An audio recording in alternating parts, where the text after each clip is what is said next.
Many, many moons ago now, back when I was a college kid with a bright future ahead of me, I volunteered as a trail guide at the McCurtain County Wilderness area down in southeast Oklahoma. Having grown up on the ranch my pa worked at, I'd always been an outdoorsy kind of guy.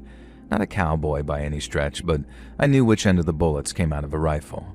And I think I'd have been happy working on that ranch too, if only to stay close to family.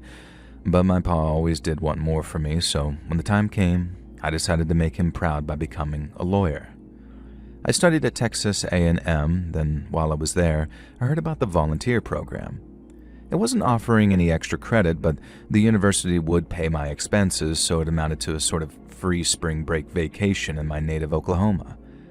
The county wilderness area was a real hidden gem, with about 14,000 acres of rugged Ouachita mountain terrain stretching right up to the Arkansas state line.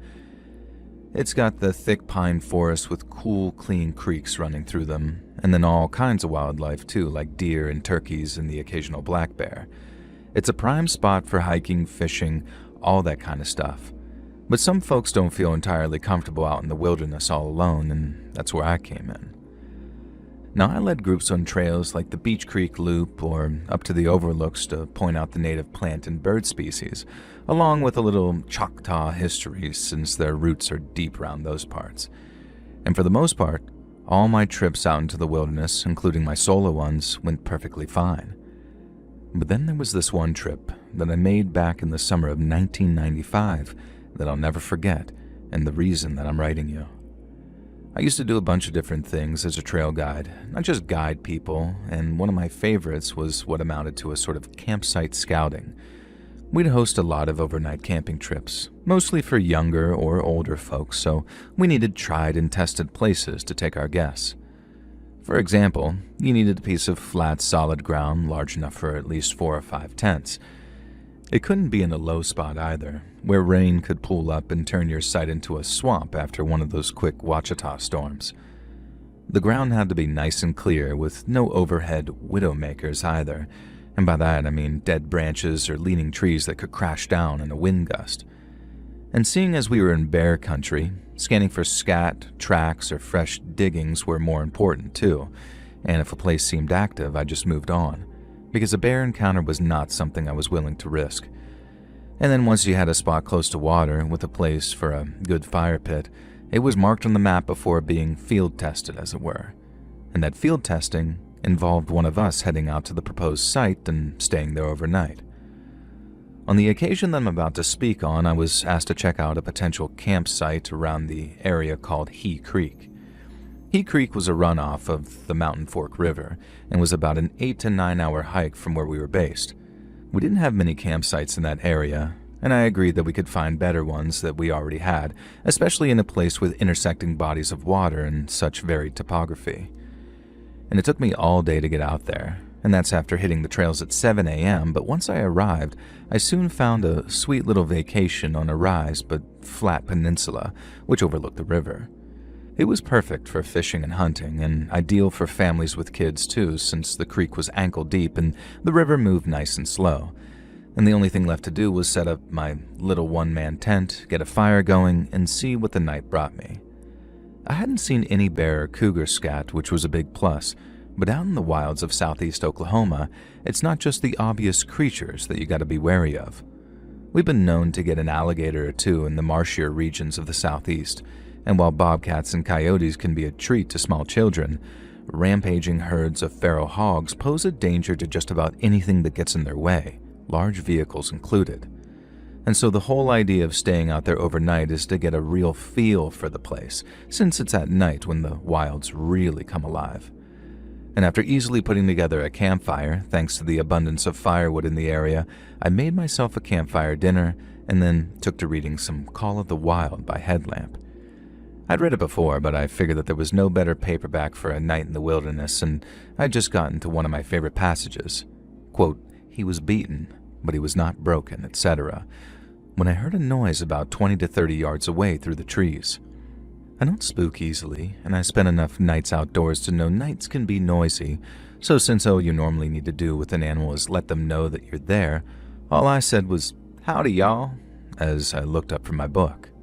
Now, I didn't hear any more movement after that for a couple of minutes anyway, so I figured maybe it was just a dead branch falling from a tree. But it wasn't long before I heard it again, and that time it was even closer. Someone or something was moving through the darkness, getting closer and closer to me with each passing minute. And so I did what any other right-minded person might do in that situation, and I reached for my gun. Now, I carried a Super Red Hawk, but in a .480 Ruger, so I had a little less recoil. Now, it was very much my choice sidearm for those oh crap moments, so I was confident that I could put down whatever charged at me. My only worry was that it wasn't an animal, and whoever was out there was similarly armed as myself. So on the off chance that that was the case, I remembered saying, "You gotta be real brave or real stupid to be sneaking up on someone who's camping after dark." Now, it served as a dual purpose, making it clear to an animal that I wasn't going anywhere, and clear to a person that I wasn't some pushover. And then when I heard the sound again just beyond the light of my campfire, sounding like it was coming from behind a nearby tree, I cocked the hammer of my Red Hawk and aimed for its trunk. My hands were shaking as I tried my best to focus on getting my breathing right, so when whatever it was came around the tree trunk, I was ready for it. But then, just as I managed to get my heart rate just a little less frantic, I heard the sound of fast-moving footsteps just off to my right. Whoever it was so fast that I didn't even have time to turn and aim at him, not without giving him a clear shot at me with whatever kind of blade he was holding. I didn't get a good look at it, but I saw it shining in the firelight as he came at me, and it gave me no choice but to basically dive over my own tent in order to put something between us. I heard him yell something as he took a single swing at me, and then by the time I was up on one knee, I only saw the back of him lit up by the campfire as he ran off into the trees again, and I wasn't about to let him get away. So I aimed, steadied myself, and then took a single Hail Mary shot at him. And that bang was so loud it had my ears ringing, and I hoped to hear him scream before tumbling into the dirt, but there was nothing. Just the faint sound of heavy footsteps as whoever it was fleeing the area. I spent the rest of that night watching my own campsite from a distance, just watching and waiting for whoever attacked me to return. Packing up and heading back wasn't really an option, as it'd give whoever was out there a really good opportunity to track my movement on account of how noisy moving around at night can be. But it also raises the question of how the hell did that person manage to approach my camp so quietly, and why the heck would a person try and murder a complete stranger like that in the middle of a wilderness area? At dawn, once it was light enough to see, I walked off in the direction my attacker had run following the encounter and quickly found a trail of blood. I followed it for quite a distance, moving slowly and quietly with my pistol at the ready until I reached a small, chest-height cave set into a rock face. It went deep, but I only went in for enough to see where the blood trail ended, and there were all kinds of animal bones in there. Random pieces of camping trash too, like empty cans and plastic water bottles. But unless they were hiding at the very rear of the cave, seeing my flashlight and keeping quiet as a mouse, I don't figure anyone was in there at that time. I got back to the compound about 9 hours later in the mid-afternoon. I went straight to my boss, told him what happened, and that's why they stopped taking camping parties up near He Creek. The local sheriff said that he'd keep an ear to the ground and I was well within my right to shoot at him, but in all likelihood, they probably wouldn't find the guy with so little to go on. Now, I'm not sure if they found the blood trail and took a sample or whatever they might do. Hell, I'm not even sure they sent anyone out there at all, really. But it just goes to show you that even when you're out there in the middle of nowhere, it's not just the bears you gotta worry about. It's the men.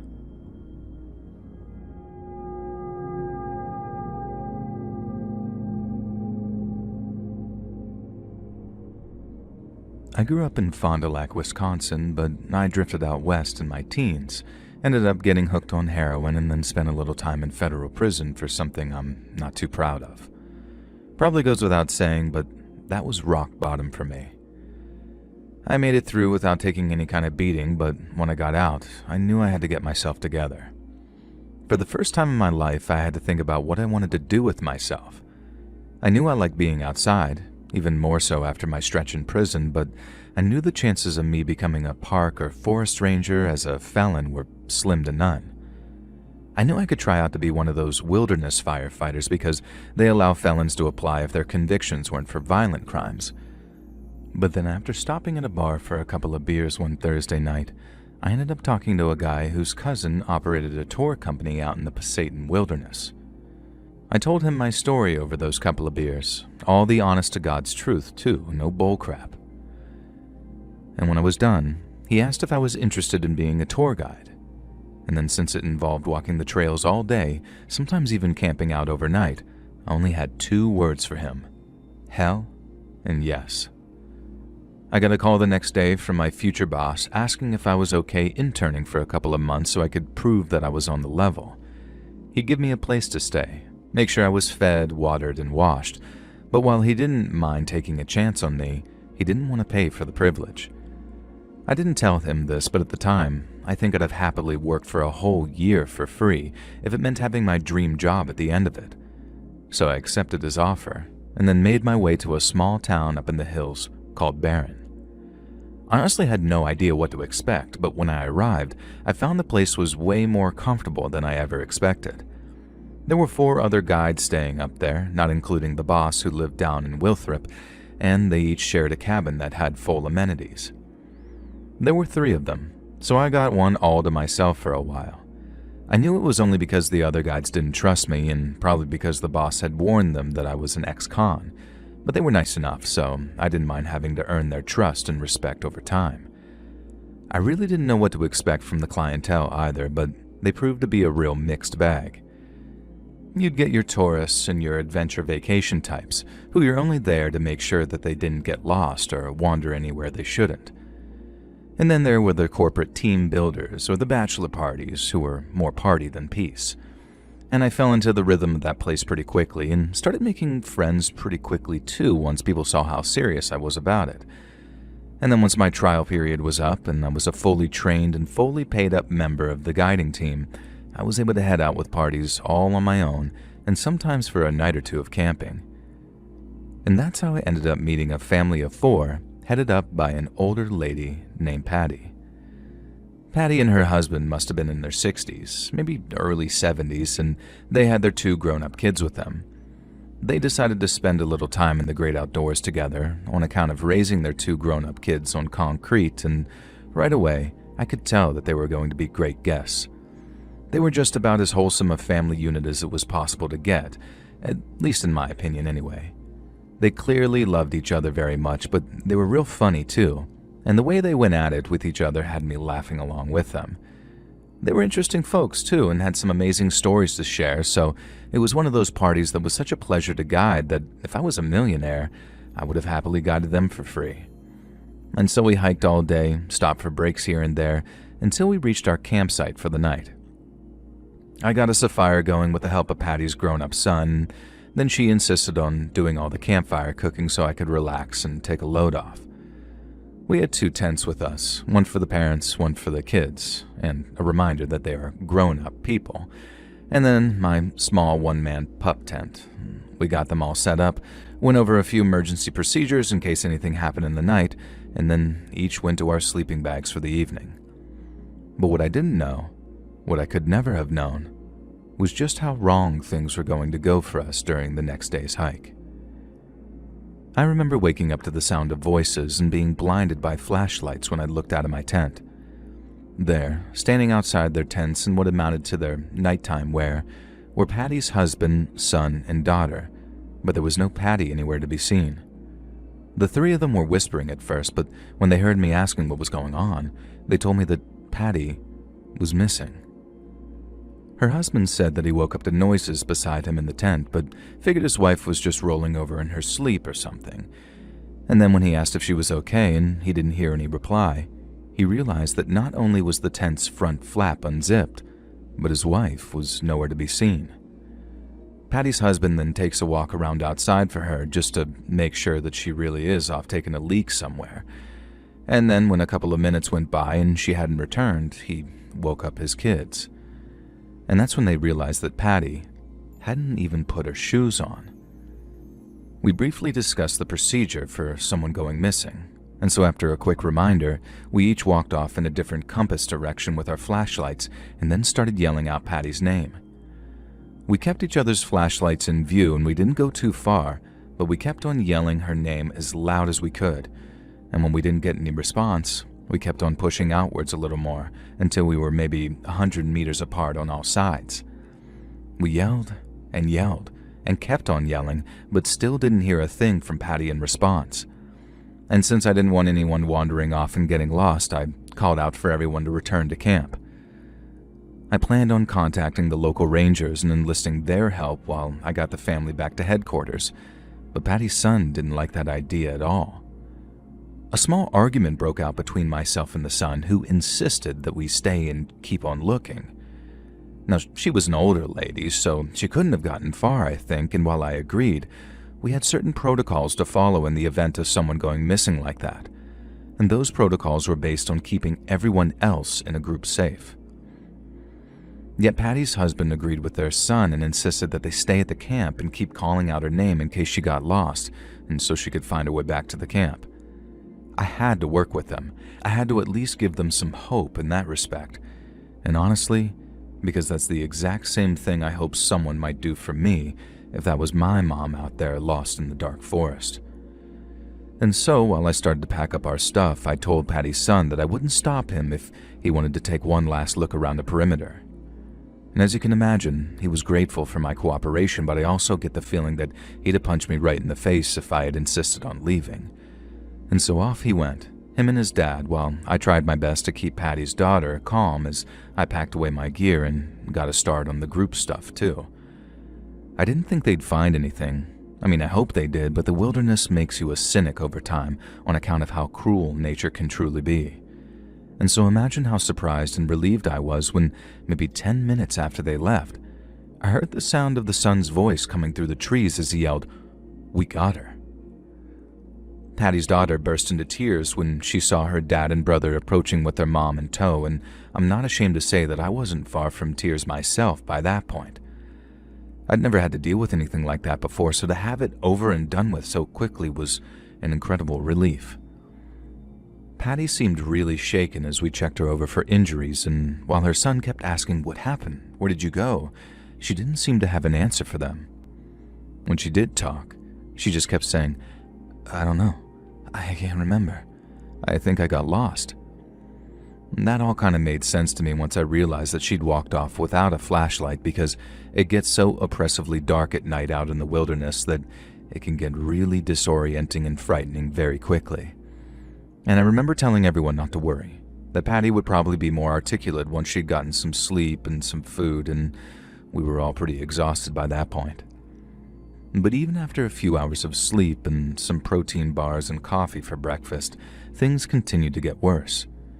To stay on schedule, we could only get a couple of more hours of sleep before we had to wake up, pack up, and make our way back to HQ, and that meant that we were all kind of tired and cranky waking up at 6:30 a.m., but still super relieved that we'd found Patty and avoided any major disasters. I made that coffee, handed out those bars, and while I did, I noticed that Patty was still unusually quiet, especially in comparison to what a chatty Patty she was the day before. I didn't press her too much on it. I just asked if she was feeling okay and was good to walk back to base, and she said sure after apologizing for scaring us. She seemed like her usual self, or at least the usual self that I'd come to know in those 24 hours, but there was something, I don't know, missing. Like she was still a little confused or spooked regarding what had happened that night. And like I said, I didn't press her on it, as I figured that she was probably dealing with a lot of mixed emotions at that point. But as we got back to the trail and started heading back to HQ, Patty's behavior took a series of dramatic turns, and very much for the worst. I think we were maybe 20 minutes into the hike, and it was a nice quiet morning too, so you could hear a pin drop whenever the birds weren't tweeting. Now I'm leading the group. The two grown-up kids are behind me while Patty and her husband are at the rear, and I could hear them whispering to each other, not to keep secrets or anything, just to preserve that early morning calm. But then at one point, I hear Patty's husband say something like, "What did you say? In fact, you know what? Don't. We'll talk about this later." Now, he didn't raise his voice or anything, he just sounded irritated, and since it's my general policy not to intervene until tempers start to flare too badly, I didn't even acknowledge what was said. It's not entirely unusual for folks to get a little snippy with each other, especially when they're tired and out of their comfort zones, and generally speaking, the best course of action is to not escalate, i.e. don't get involved. Little tips like that generally smooth themselves out, as no one wants to have a big family or inter-friend argument in front of the trail guide. But not in this case, not at all. It must have only been a couple of minutes later that I heard Patty's husband behind me say something like, "I told you, Patty, this is not the time. We can talk about this later." To which she replied, and these were her exact words, "We'll talk about it, and then we'll go running off into the arms of one of your whores." Now, both her grown-up kids gasped and were like, "Mom? What the hell?" Now, I felt the exact same way, having seen this sweet old lady go from a ray of sunshine the day before to having a mouth like a damned sewer rat the day after. I mean, that probably sounds a little rich coming from someone who curses up a storm every now and then, but my point stands. Something about Patty was way different, and even with all that crap I've been through in my life, I found the change to be very unsettling. She started off on some rant about how her husband wasn't faithful, how he hadn't been so for years, and he thought that she was dumb for not knowing, but she knew. I remember the husband snapping at her and then yelling, "Patty, I told you, this is not the time." And that silenced her, and I turned to tell them all very politely to just keep moving as fast as they could so we could get them back to base on schedule. I remember turning around and walking backwards while I said it, and considering what she just said, I expected Patty to have a face like thunder. Only she didn't. Quite the opposite, actually. She was sort of smiling, ear to ear. And that was the point where I turned to Patty's son and asked him to drop back a little so I could talk with him in private. And then with his sister now at the lead, we dropped back a ways behind his parents and got to talking. Now, he was understandably on edge, but even more so that we talked because I told him strange turns in behavior like that could be caused by some pretty serious head injuries. And he knew that all too well himself, as I think he was some kind of personal injury specialist, but here's the stickler. Patty didn't show any sign whatsoever of having any kind of head injury. We checked her pretty much all over the night before, especially her scalp, because her hair does a real good job of hiding bumps, cuts, and bruises, especially when those cuts aren't bleeding particularly heavy. But like I said, there was nothing, not even so much as a bump on her head. That didn't mean that she'd taken some kind of fall, but regardless, she needed to be taken to a hospital and checked out for anything that we might have missed. He agreed, and then said the first thing that they'd do once we got back to HQ was drive her to the nearest hospital. But as it turned out, we didn't make it back there at all. As we kept on hiking, Patty started getting very snippy and mean again, but this time it was directed at her kids. Now, I couldn't believe my damn ears as some of the stuff that she was saying. Now, it sounded like she was dragging up age-old fights and wrongdoings, but then from the reaction of her kids, she was putting a particularly venomous and untrue spin on things. Such as one point she accused her son of selling pot in college, and he just about exploded, saying something along the lines of, "No, I did not. I got high like one time, Mom. One time. I could be disbarred if people heard you talking about this." Now, she said something really mean to her daughter too, but I'm not sure that I could say what that was without, if this ever makes it to a video on YouTube, it might get nuked, you know? And I mean, it's not even worth typing out for you to decide which part needs to be removed, because all of it was about as poisonous as you could possibly imagine. I mean, imagine the worst stuff you could ever accuse a woman of, and that's what Patty's mom was accusing her daughter of. It was so bad that the daughter burst into tears as she asked her why she was acting the way she was, and then just kept going on like that until Patty's husband yelled at her to shut the hell up. It all got so bad that I had to step in and ask them to calm down, and I never do that unless things get really, really bad. The daughter was in tears, the son looked next to traumatized, and Patty's husband had turned so red that he looked like a tomato in hiking gear. But Patty, you guessed it, she's just there smiling ear to ear, like what she'd said and the reactions it had gotten was the most amusing and satisfying thing in the world to her. Now, I was so alarmed by it that I asked her, very nice and polite, if she could just refrain from starting arguments until I'd at least gotten them safely back. Now, most folks don't want to argue in front of their guide, and they tend to treat me as a kind of neutral party too. But on this occasion, that formerly sweet old lady looked me dead in the eyes, told me to shut the F up before she got her husband to knock my teeth out. Well, everything exploded again. The daughter cried, the son comforted her, and the husband started really roaring at Patty, asking what the hell had gotten into her that she'd say something like that. Now, he turned to me and said, "I'll do nothing like that, Devin, rest assured." But then turned back to Patty and started screaming at her again. And I had to seriously step in that time and ask everyone to just calm down before things escalated even further. I didn't even know what the escalation might even look like, I just knew that I didn't want to see it. But I don't think I've ever expected things to happen the way they did, because after another period of silence, after calming everyone down, I was at the lead when I heard Patty's husband scream my name. I turned around to see her with a rock in her hand, a big one, and from the looks of things, she was trying to smash her husband in the face with it. Everyone jumped up in to stop it, as in me, the son, and the daughter, while Patty's husband looked so shocked that his face turned from that deep red to an almost bright pale white instantly. Her son grabbed her daughter pulled the rock out of her hand, and then they actually took her down to the ground as really carefully and gently as they could, which in fairness wasn't all that gentle considering that she was kicking and flailing and even trying to bite them at one point. I told Patty's husband to just keep her where she was, no matter what. Don't let her run off into the woods and get lost again.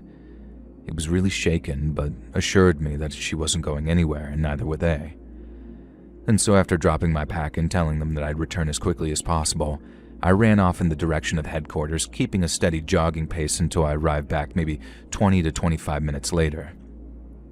I felt ready to puke up my own lungs by the time I stopped running, and I had to spend maybe a minute catching my breath before I could actually describe the situation that was happening back on the trail. We had an ATV with a Medlight transport trailer attached, which are those gurney things that you see attached to them so injured people can be moved around off-road. And so after a coworker grabbed the keys, I rode back to where Patty and her family were. I was terrified things had gotten even worse in my absence, but while things seemed to have calmed down a little, Patty's condition hadn't improved any. It had actually gotten worse. She was still in the ground when we arrived, but she wasn't being restrained by her kids anymore. Instead, she looked exhausted, and there was a little puddle of puke nearby where she'd been vomiting. All that venom seemed to have left her too, because when I asked her if she was awake, all she'd say was, "I'm sorry. I'm so sorry. I don't know what happened." And that was all perfectly normal sounding, to go up and down like that, I mean. They call them mood swings for a reason, right? And that only further convinced me that Patty was suffering the effects of some kind of head injury that we didn't know about. But then Patty's son took me aside, and with a sort of scared look on his face, he says, "I think she's losing her mind, man."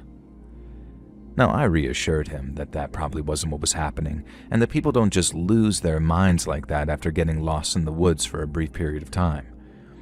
But he still needed to rush her to a hospital once they were able to do so, and with that, he agreed wholeheartedly. But he did say something that frightened me too, and that was how she hadn't responded when he called her Mom. Patty's son described how after asking her something along the lines of, "Mom, are you feeling any better?" she acted like she was ignoring him. And he got kind of mad and then says, "Don't just ignore me, Mom." But then she looked at him from where she was laying with this very confused look on her face. And it was like he had to remind her that's who she was to him, his mom, and after that she just kept apologizing and saying she could remember where she was. And even now I find all that very confusing because while that's all still consistent with someone receiving a major head injury, an injury like that would not have been difficult to detect. So the fact that there was no blood in her hair from a gash or a big lump where she'd suffer a nasty impact to make her concussed, it made no sense to us at all. Once I told them what happened, everyone back at headquarters agreed that it was best to contact EMS, and then since we were way out in the sticks and Patty's condition seemed really serious, they ended up sending out an air ambulance. Now, I've never seen a helicopter hover so low before, but I didn't exactly have time to enjoy it either. I was scared for Patty, and I felt so terrible for her husband and 2 kids who, as you can imagine, were in a really bad way by the time the helicopter showed up. All I could do was tell them that I'd be praying for them and that our doors were always open to them, and then after they drove off, that was the end of it. We didn't hear anything more about Patty or what happened to her that night on the trail, but we didn't forget it, especially not me. Time went by, but I found myself just thinking about Patty on a daily basis and without fail. Anytime I was out on the trails, especially when the day got close to being done, I'd picture her waking up, climbing out of her tent and just wandering off in the darkness in her bare feet. We could understand her putting her boots on and walking off to go urinate somewhere, but walking off without them seemed to suggest that she was either really scared of something or just wanted to run, or she was in some kind of trance. Now, they call it a fugue state in psychology. You may have heard of it, and me and the other guides have talked about it at length. It's rare as hell, but every so often, someone's mind stays asleep while their bodies just keep moving, like there's someone or something else at the wheel, like sleepwalking. And that's kind of what we think happened to Patty. That maybe she fell and bashed her head, and that's what brought her out of it. But all we had were guesses and theories, and none of us wanted to contact Patty's family out of respect for their privacy. I hoped that maybe they'd call one day and let us know how she was. But why would they?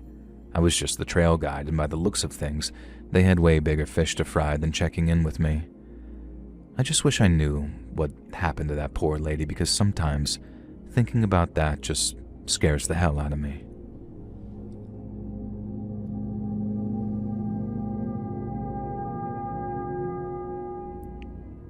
I'd been working as a wilderness guide out near Mount Shasta for about 3 months when I first met Noah. I'd moved to California from Minnesota, so I didn't really know anyone outside of my coworkers. And since the town is mostly a lot of tourists, I'd have to drive down to Redding to find people that weren't just working or passing through. And that's how I met Noah and her friends while hanging out and watching the Vikings at a bar.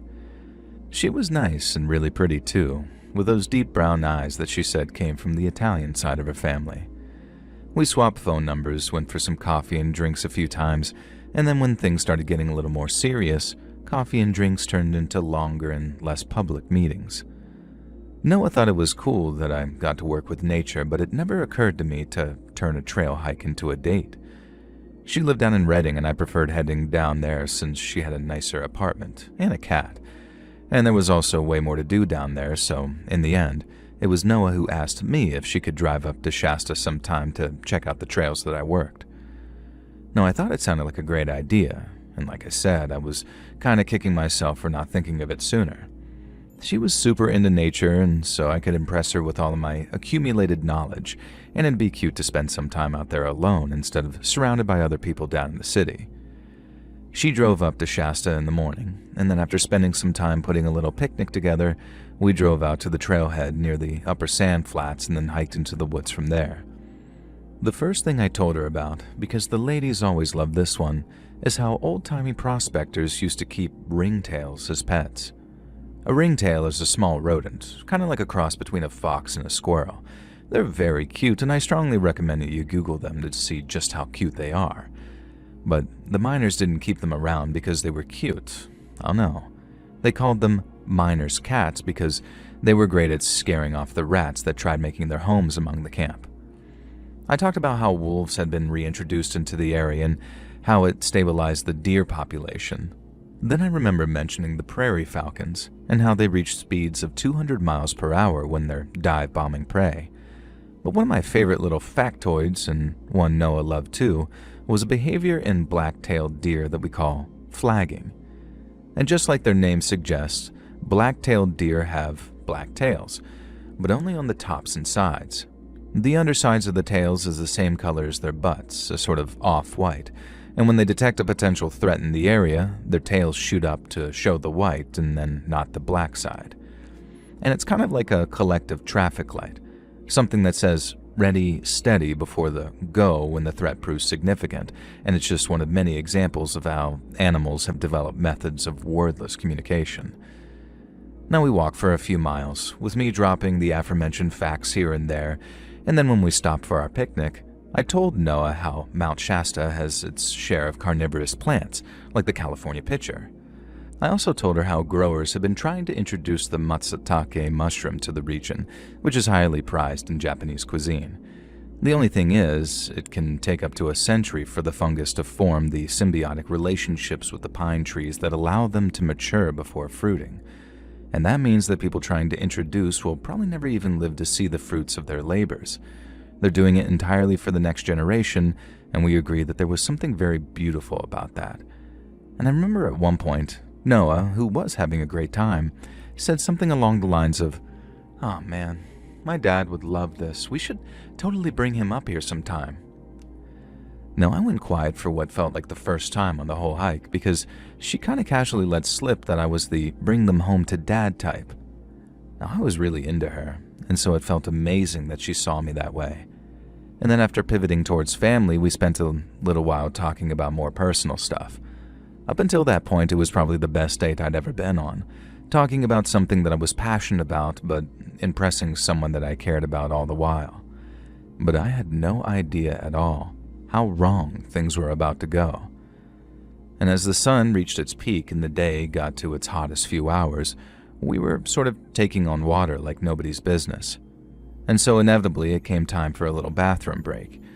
We agreed to walk off the trail in different directions, me taking on some trees on the left while she walked up this very steep slope to the right where it leveled off for a little more privacy from the trail. I figured that we'd be separated for a matter of minutes, and I also figured that I'd be done much quicker for reason of mail logistics, so I wasn't alarmed or anything when I got back to the trail and Noah wasn't there. But as the minutes ticked by and Noah still hadn't reappeared, I started to get a little worried. I took a few steps up the slope, not all the way as to impede her privacy, and then I called out her name and asked if she was all good. At the time, I thought I expected to hear her say something back, but I think looking back on it, it was more like hoped, because I remember that feeling of hope turning into this very rising panic when Noah didn't reply. It was dead silent from the top of that rise there, and it worried me so much that I walked to the top to see where Noah was. But when I looked, she was nowhere to be seen. Now, I think I hesitated for a moment looking at all the trees and bushes in front of me because it seemed totally logical that she'd walked off into the trees and out of sight to get her privacy. And it also didn't seem out of the question that she just didn't want to yell back at me because she was in the midst of peeing. I know that might sound dumb, but I was honestly just trying to rationalize the situation and not totally catastrophize it. But then looking back, I was a fool not to trust my instinct and go looking for her, because only seconds after calling out Noah's name a second time, I heard her scream. Now, without thinking, I started running in the direction of that scream before suddenly stopping myself.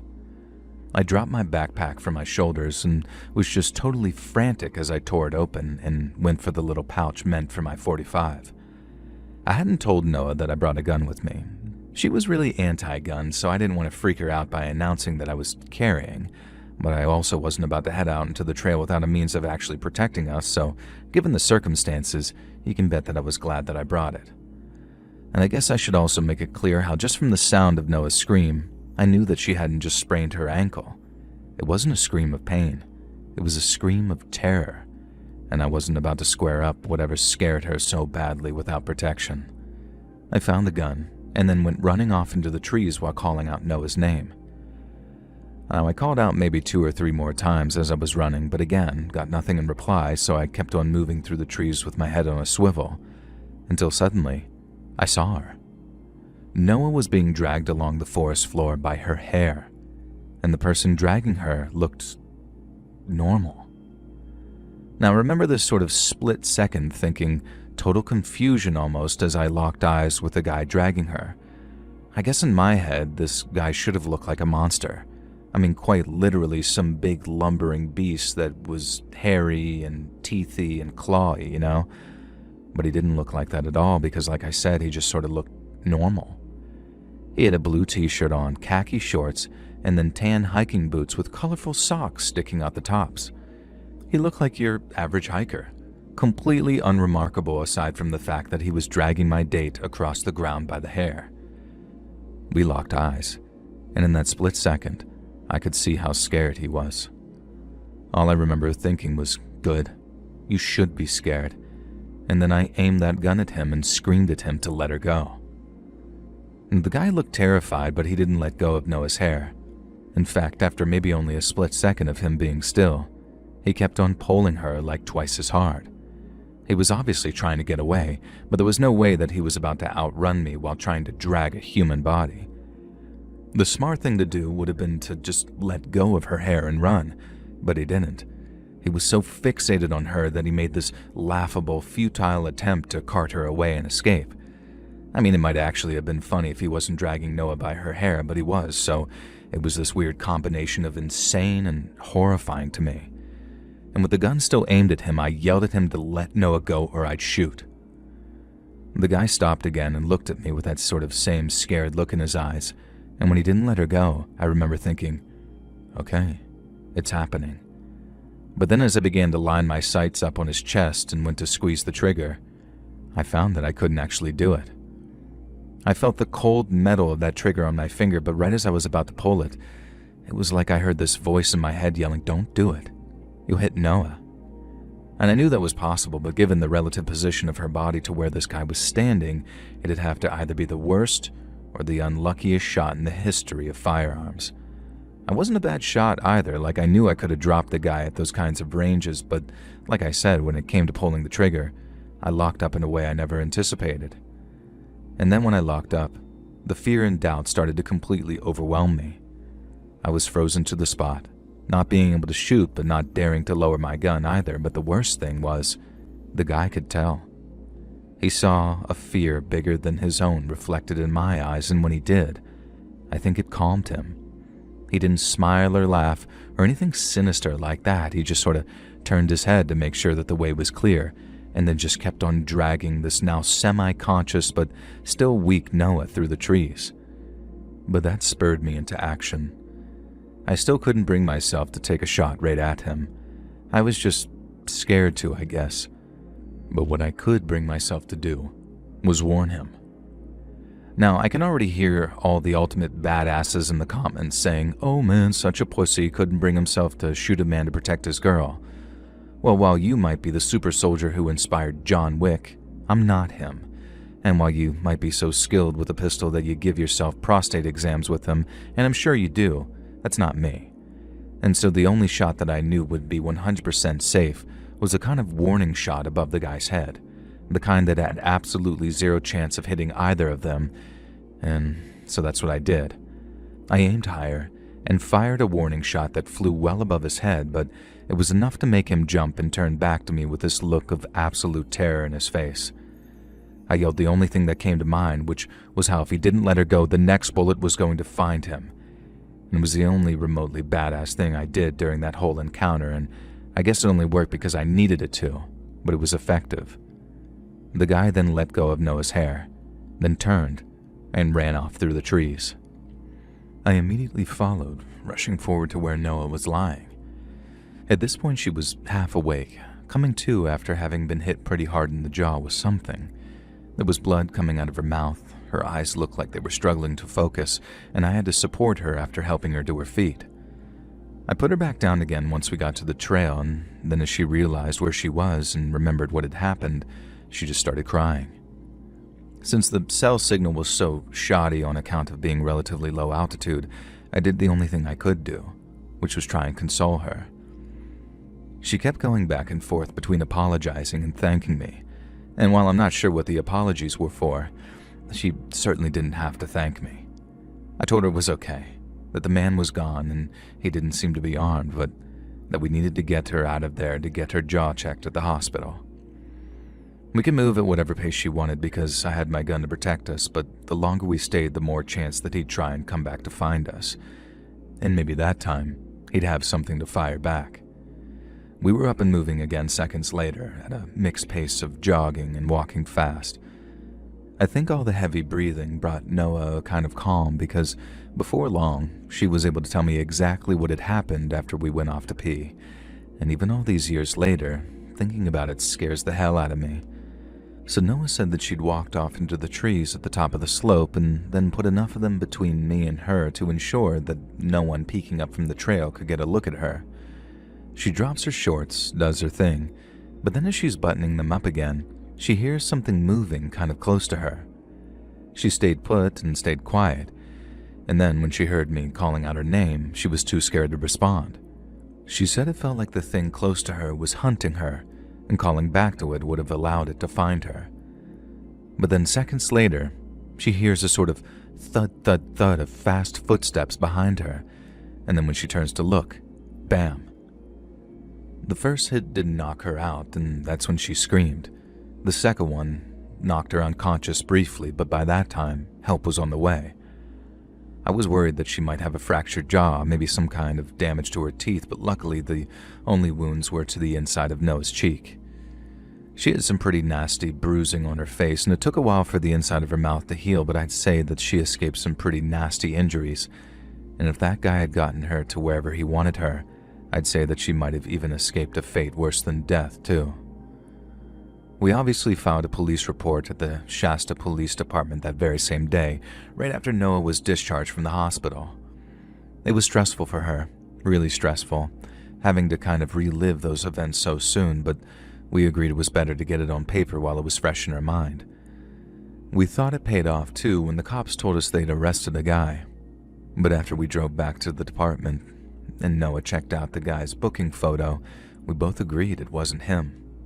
The guy in the photo had a bunch of violent convictions, many of which involved female victims, but as much as we wanted it to be, it wasn't the same guy that attacked Noah.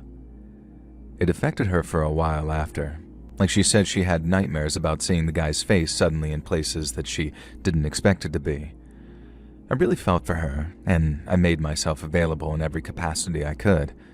And then, as messed up as it sounds, it was that horrible event that brought us way closer together and put us on the road to where we are today. Me and Noah are still together, coming up on 7 years now, and this year I'm finally going to do the right thing and ask her to marry me. And maybe if you read this on your podcast, it'll be how she finds out what I'm planning. But if not, well, I'm sure I'll think of a way to ask the love of my life to be my lawful wedded wife. And so I can spend the rest of my life protecting her, the same way I did near Mount Shasta that day. Hey friends, thanks so much for listening. Click that notification bell to be alerted of all future narrations. I release new videos every Monday and Thursday at 9 p.m. Eastern Time, and there are super fun live streams on Sundays and Wednesday nights. If you got a story, be sure to submit them over at my email at letsreadsubmissions@gmail.com, and you might even hear your story featured on the next video. And if you want to support me even more, grab early access to all future narrations and bonus content over on Patreon, or click that big join button to hear about the extra perks for members of the channel. And check out the Let's Read podcast, where you can hear all of these stories and big compilations located anywhere you listen to podcasts. I also have a true crime channel called Saturn Soul. All links in the description below. Thanks so much, friends, and I'll see you again soon.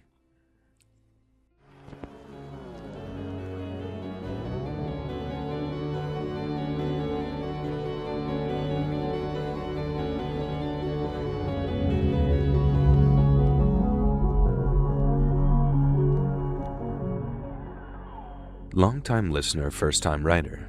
I'm a woman in her early 20s working my way through college and trying to come out the other side with as little debt as possible.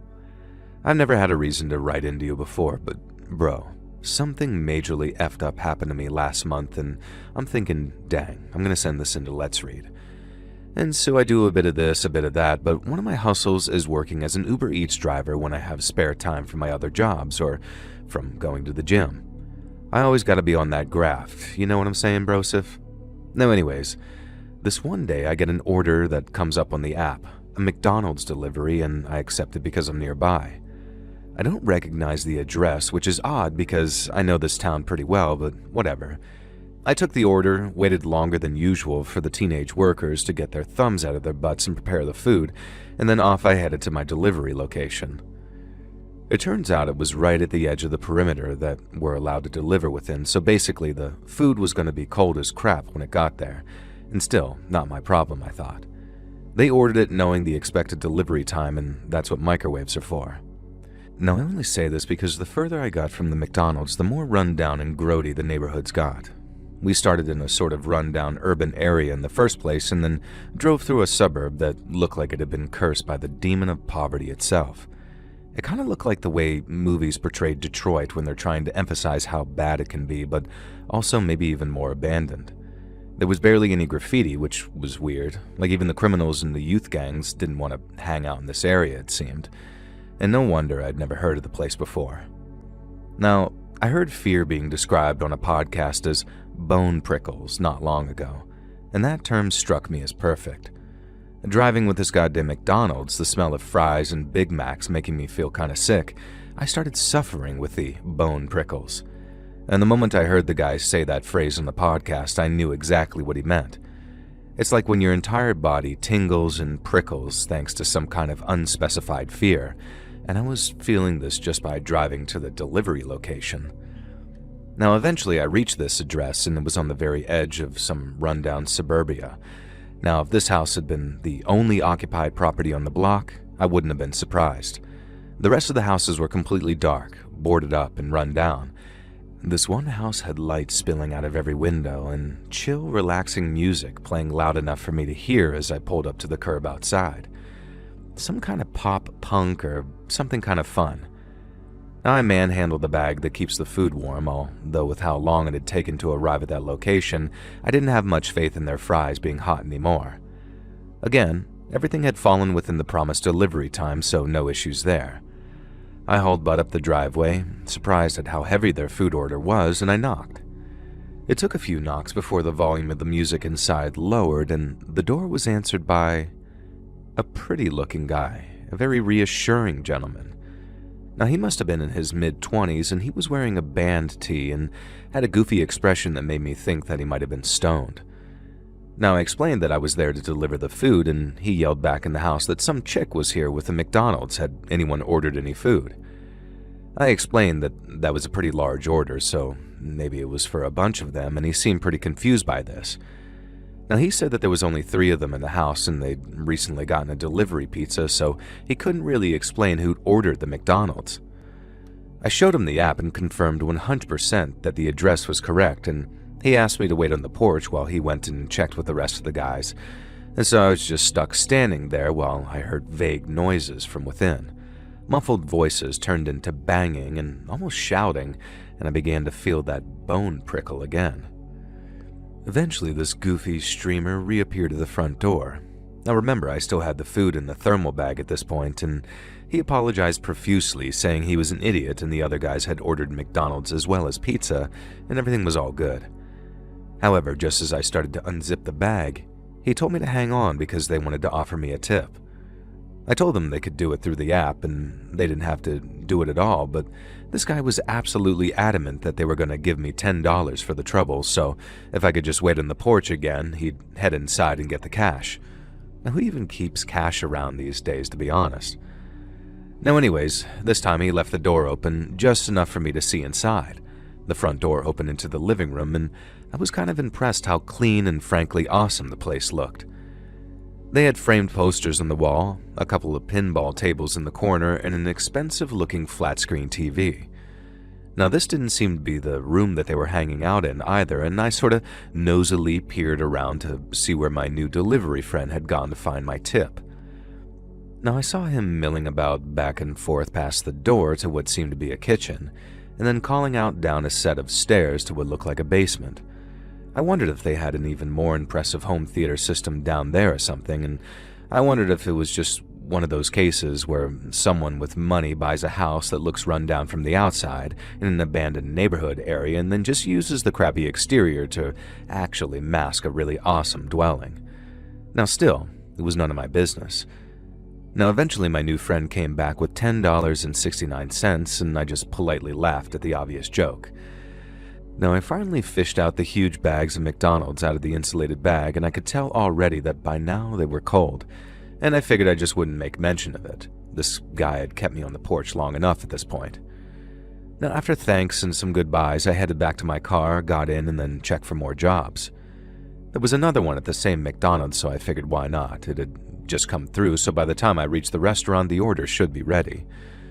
So I started to drive off. I have one of those reversing cameras in my car, and I admit I rely on it a little bit too much, so my rearview mirror isn't perfectly aligned like it should be. Instead, it lets me view the back seat, something I'd adjusted for it recently when I was taking my niece and nephew out for, ironically, McDonald's. And as such, glancing into the rearview mirror allowed me to notice that there was someone lying on the floor in the back seat. Now, I could tell he was a guy in his mid-20s, and I also could tell that he was holding some kind of weird knife, and I don't know how to describe it. It was clearly some type of kitchen implement, but I'd never seen a knife like that before. And I suddenly realized that the delivery customers had kept me at the door for so long without turning back to my own vehicle that it could have allowed one of them to actually slip inside. Now, I didn't expect to be more than a minute or two, so I didn't lock the car behind me, and now I was regretting that immensely. What the hell did this guy have planned for me? He was just laying there, staring off blankly like he was waiting for something, clutching that kitchen blade. Now, obviously, whatever he had planned was nothing good, and the first thing I did was I decided to do a stop looking in the rearview mirror, and I didn't want him to see that I'd seen him. Now, obviously, this was all happening within a split second. My heart was absolutely pounding, and I was certain that this was how I would die, with my throat slit as I was heading to an Uber Eats delivery. Now, up ahead, I saw the lights of a gas station. I kept my speed normal and I didn't allow myself to react at all, and then moments before I reached the turning into the gas station, I shot forward, screeched into the parking lot, leapt out of my car, and then ran into that gas station. Now, I must have sounded like some crazy woman, yelling how a delivery customer stoner McDonald's order guy was hiding in my backseat and had a weird knife, and I didn't know what he had planned, and blah blah blah. I was just trying to explain the events and my theory and how I thought the delivery customer had distracted me, and I was almost telling all of this at once. Now, the clerk, an older man, looked at me like I was on meth, understandably so, and then started to ask me to explain everything again. However, he kind of froze and his mouth was now hanging open, and I followed his gaze. An absolutely ridiculously tall man was kind of unfolding himself from my back seat, and we watched as he fled into the darkness of the night. Now, bear in mind, this was on the edge of the suburbs, so he fled into some kind of forested area, and from the expression on his face, I couldn't even claim to this day that he meant me harm. It almost looked like he was petrified too. Of course, that didn't stop me calling the cops. They got to the gas station really fast and searched the nearby area. They did, in fact, find a knife nearby. Apparently, it was some kind of fish knife for sushi, but it had nothing on it. When they paid to visit the delivery customers, they were just as baffled as I was. Everyone was accounted for, which they could prove, and nobody who lived there matched the description that I gave of the guy who'd crept into my back seat. Now, I never did find out who he was or what his motives were. I didn't quit my delivery job or anything silly like that. I just took to actually locking the car door whenever I stepped out to make a delivery, regardless of how brief I thought I would be.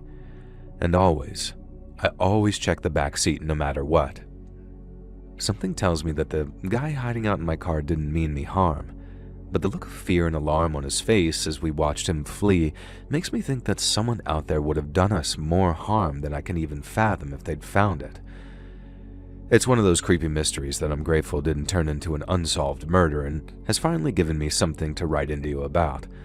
But like they say, be careful what you wish for, because I feel like this was a cautionary tale where the lesson is that it's far better not to wish you had a scary story to share with internet people.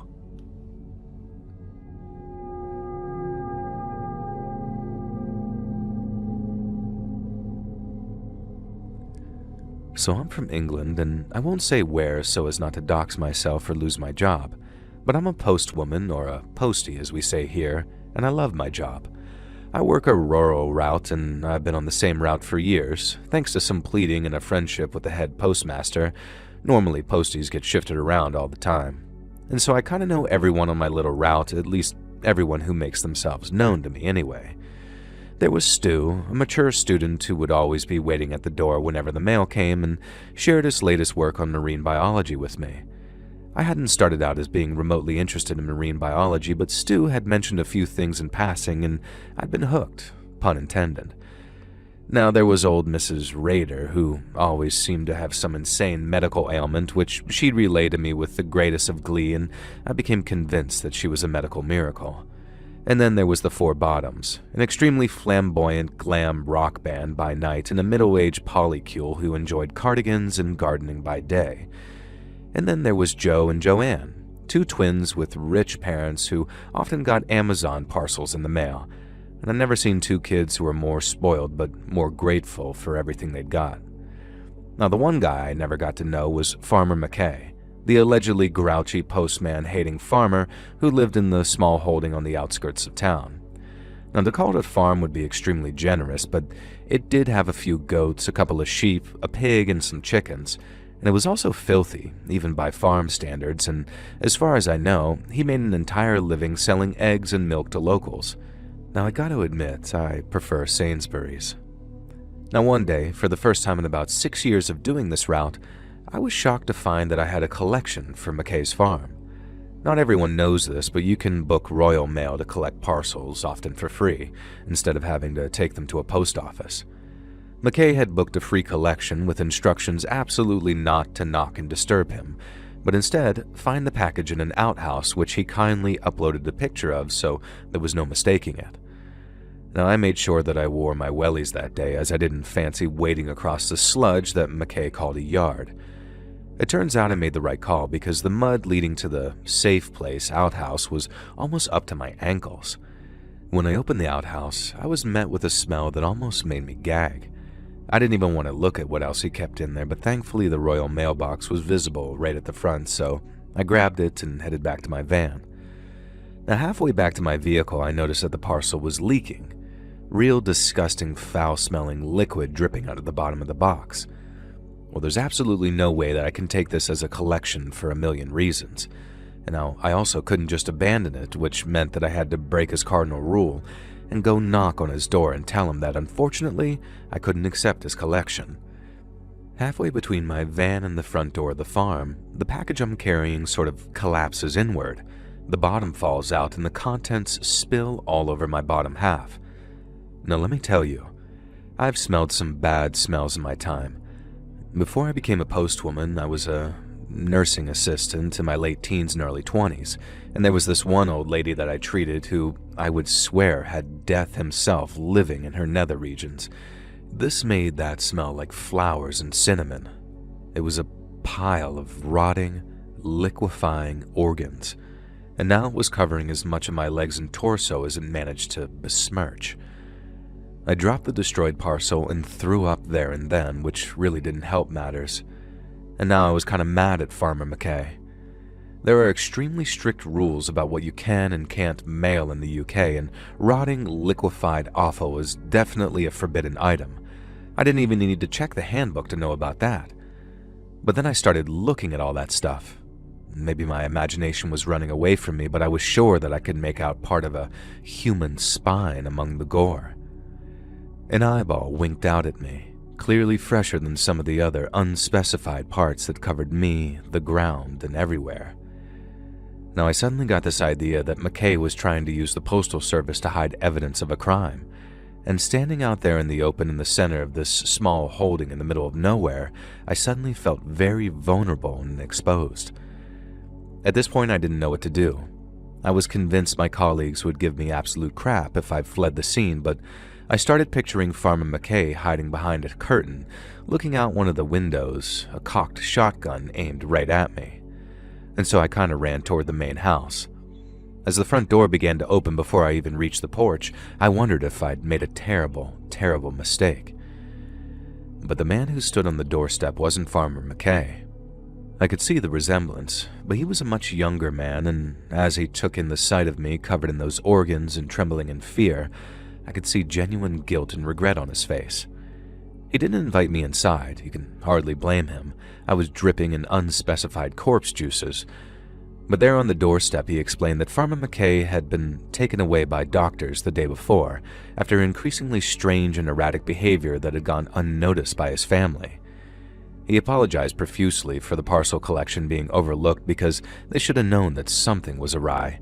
McKay never sent packages. I was severely shaken. not least because I couldn't face the idea of getting in my beloved post van covered in this. And thankfully, the grandson, as that's who he turned out to be, helped me hose off the worst of it before I headed back to my van. It's what I saw in the back that really caused this to be a scary story, though. I made the mistake of glancing into the dilapidated barn as I trekked across the mud to my post van, and I only caught a quick glimpse because I looked away as quickly as possible. But no matter how many hot showers I took to wash off all those juices and the gore from my body, I can never scrub the sight that I saw from my mind. In the barn, Farmer McKay had piled what were presumably all of his animals. I couldn't make out which species they were. They'd all melted into one festering, indiscernible pile of corpses. A number of empty cardboard boxes sat nearby, and I can only assume McKay planned on shipping the remains of his animals to various places. To this day, it drives me mad that I never checked and don't remember who the recipient of the original parcel was. I have no idea what his motive was for mailing these liquefied parts, and I guess that's partly the problem with whatever was wrong with him, dementia or whatever had befallen him. It doesn't make sense. He could have been aiming for revenge on his enemies, and he could have believed that he was shipping genuine prime cuts to customers of his farm. Either way, I'm not sure I ever want to know. The McKay small holding was demolished not long after, and after what I saw, I can't say I'm at all sorry that it became one less stop on my postal route.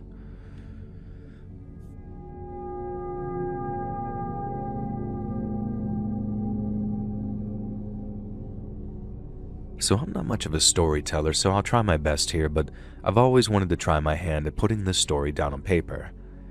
In the early 90s, I was a bicycle courier for a local mom-and-pop pizza joint here in New York City. I got in the job while I was still in high school, thanks to my dad being a regular customer at the store and getting to know one of the owners, the husband, who we'll just call Pop Soul. Pop and Mama Soul ran the pizza joint and had been running it for as long as I can remember. It had been my favorite pizza place ever since I was a little kid, and I'd even had a couple of birthday parties there, even though I was only really designed for a handful of dine-in customers. And then beyond that, it became a staple that every birthday, same for my sister, we'd get copious amounts of Soul pizza pies.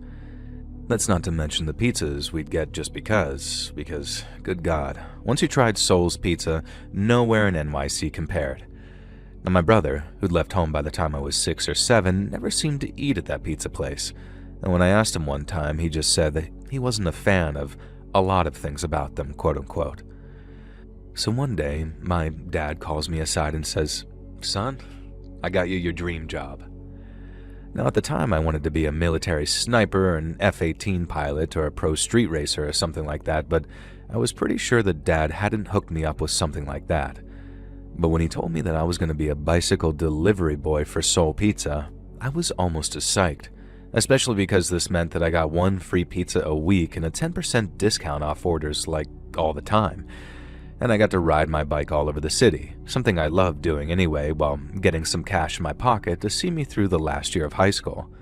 What could be better, I thought. And things went absolutely smoothly with Soul Pizza for the first month or so. According to Pop Soul, I was, quote, the best goddamn bike boy they'd ever had, and hiring me was the best decision he'd ever made since marrying Mama Soul. And considering he had kids and had no doubts made other major decisions since then, I wasn't sure I believed all this praise, but I wasn't going to argue if Pop wanted to keep me sweet.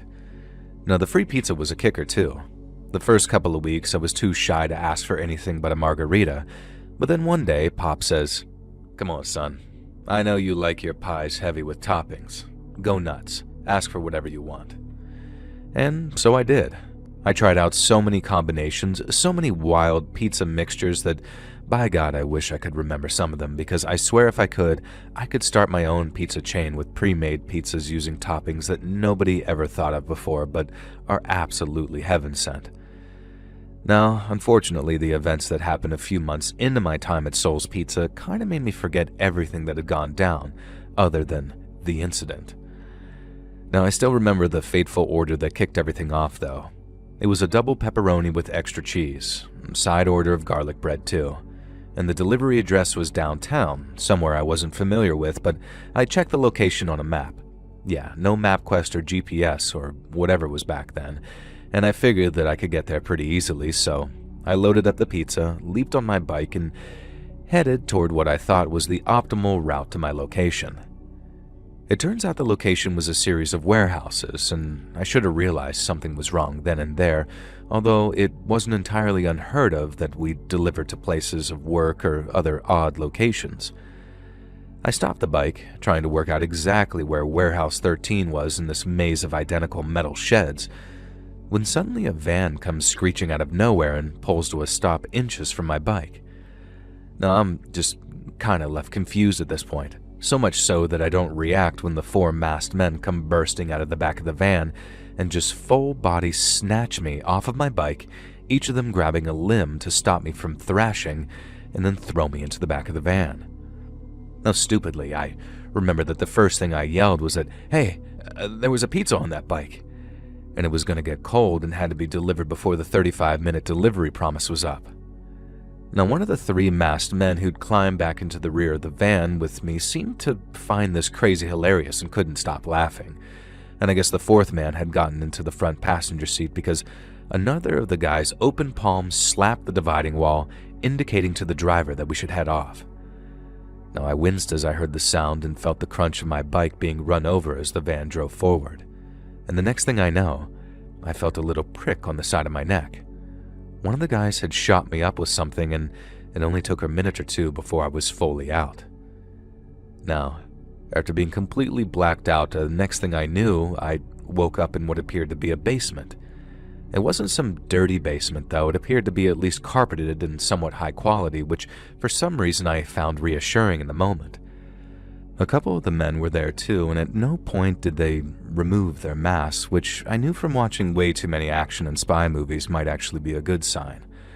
Now, they barely spoke to me, but told me that I'd be fine as long as I just shut up and stayed put and did anything I was told. I spent the next 3 days in that basement, and I'd be lying if I said that it wasn't hell. Although the constant fear that they could turn on me and kill me at any moment, it was just kind of a buzzkill. Now, I was given 1 meal a day and a glass of water whenever I asked for one, and I was also escorted to the bathroom in an adjoining room whenever I asked to go. Now, it was the 1 meal a day that had me curious, though. It was pizza. Every meal was pizza. And not just pizza, but pizza from another rival mom-and-pop pizza restaurant a few blocks over from the joint I worked at. Now, naturally, I assumed that this was some pizza parlor gang turf war, and I couldn't have been more wrong, though. Being fed pizza from the rival joint was just the kidnapper's idea of a joke, I guess. And so after 3 days of being vaguely threatened with death but treated bizarrely well, I was shot up again with whatever knocked me out the last time. And the next thing I know, I'm lying on the sidewalk outside of Soul Pizza. My old place of employment was now boarded up, with crime scene tape covering a number of the boards. Eventually, after pulling myself together and heading into a pharmacy to grab some Tylenol, bizarrely the kidnappers had dropped me off with $20 in my shirt pocket, despite the fact that I was carrying no cash when they grabbed me, and I made my way to the local police station.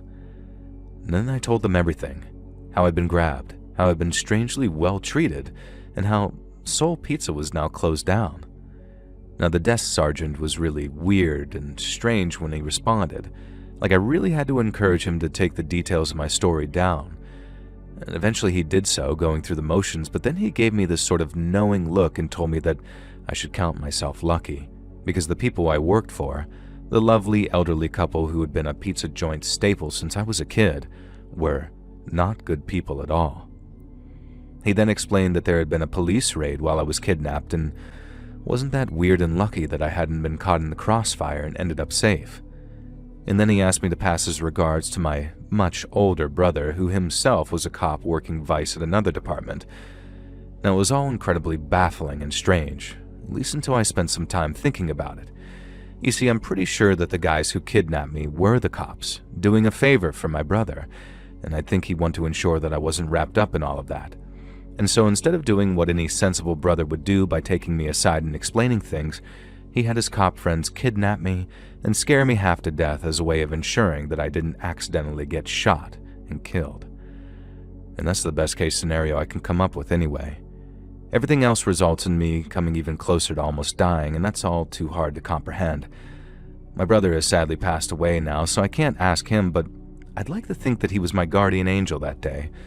Otherwise, it was mere luck and the grace of God that prevented me from losing my entire life over becoming a pizza delivery boy from my favorite childhood restaurant.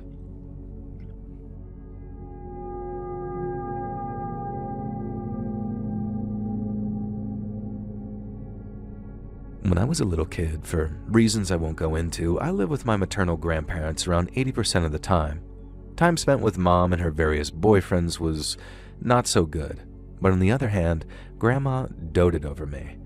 Grandpa was stoic, a regimental man who showed me nothing but respect, but we weren't close in the same way Grandma and I were. From an early age, I'd learned that being coddled was a bad thing, so I made sure to try my best and live up to Grandpa's belief that I should be a real man, trademark. And then when he wasn't looking, which was most of the time, I'd happily let Grandma baby me and treat me like her special little boy. Cookies, treats, $1 slipped in my pocket here and there, and the kind of freedom and pleasant treatment that I most certainly did not get at home on the rare occasions when Mom was ruled suitable to look after me, and also decided to make the effort to demand that her mother send me back to her. Now thankfully, by the time I reached around 12 years old, I'm pretty sure Mom had either completely given up caring or forgotten that I existed altogether. The last time I saw her involved a screaming fight and my grandparents silently marching me away from the house. I haven't seen or spoken to my mother since in 10 years, and I'd be lying if I said I regret it. Everything with Grandma and Grandpa was like a dream compared to my upbringing. Like I said, as an ex-army guy, Grandpa could be a bit regimental, but I never actually got to see him act out any of his warnings. I think he just felt like he should make vague rumblings about being a strict father figure. Honestly, the idea of disappointing Grandpa and not growing up into a good, clean, classic man was enough to keep me on the straight and narrow by itself, but maybe that's just who I was, a very regular, normal guy. Now, one of my favorite activities with Grandma was the Christmas card run. There would be no mailing Christmas cards with Grandma, at least not to anyone within a 40-minute driving distance of our home, and Grandma and Grandpa were both extremely popular figures in the community, so they had a pretty extensive Christmas card list. Right up until my early teens, I used to get genuinely excited about doing the Christmas card rounds with Grandma in early December, and it really felt like the season had truly begun. Now, I loved it, right up until the time I stopped loving it anymore because we both almost died, purely for delivering Christmas cards. It was a crisp, cold morning, the kind that you don't mind being cold because it feels like Christmas is in the air. We were headed to the third delivery of the day. This year, we had so many cards to hand deliver that we set aside that Thursday and Friday. The recipients were an elderly couple, older than Grandma and Grandpa, who they went to bingo with and occasionally got together with, along with a few other couples from that social circle. I forget their names now, bizarrely, but we'll just call them the James couple. Now, Mr. James was one of those quiet, balding, bespectacled guys who Grandpa had told me, almost disapprovingly, was into model trains and bird watching. He'd never served in the army due to a bum knee. Again, something Grandpa told me, although this time he almost said it with regret for the man, like the fella had missed out in life by not having dodged bullets in Nam like Grandpa had. Now, Mrs. James was known as something of a firecracker, and more than once she'd accused newcomers of cheating at bingo and woe-betide anyone who promised her bottles of baked goods for various sales and raffles and then didn't end up delivering. And the plan was just to walk up to the front door, slide the card through the mail slot, and then leave. Sometimes we'd knock and spend 5 minutes with Grandma shooting the breeze.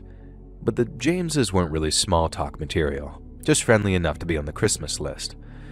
We had just reached the front door when an ear-splitting crash rocked my world and the door splintered outwards. I dove left, Grandma dived right, and it's a miracle neither of us were hit. We were both disoriented from the sound of the shot, which left us with a kind of disorienting tinnitus, and over the din we could hear Mrs. James yelling, seemingly at Mr. James about the hussy he'd been seeing. More shotgun blasts could be heard from inside the house, and Mr. James was arguing in an almost infuriatingly calm voice that Mrs. James needed to be reasonable about this and understand that men have needs and that she meant nothing to him. Now to this day, I have no idea why Grandma didn't just force us to hightail it back to the car, but she always was a bit of a gossiper. Instead, she encouraged me to crouch down, hidden behind a brick wall, and we listened as the James couple argued with each other, punctuated by shotgun blasts that didn't seem to come close to hitting their targets, but were shooting splinters out of the wooden walls, blowing out windows and all sorts of stuff. Now, how Mr. James had the absolute balls to face down his obviously insane wife, I'll never know. All I can assume is that he was somehow 100% confident that she wouldn't shoot him.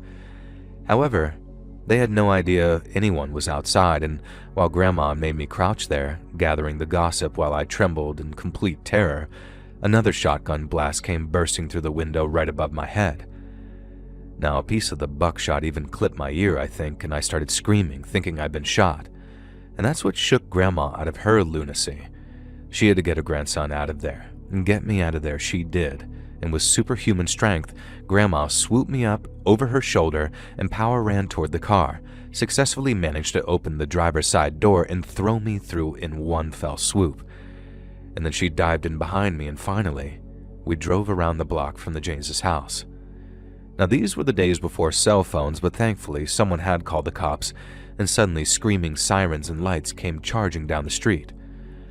Grandma said that was our cue to leave because we had too many cards to deliver and not enough time to give a statement to the police, and besides, they never even know we were there.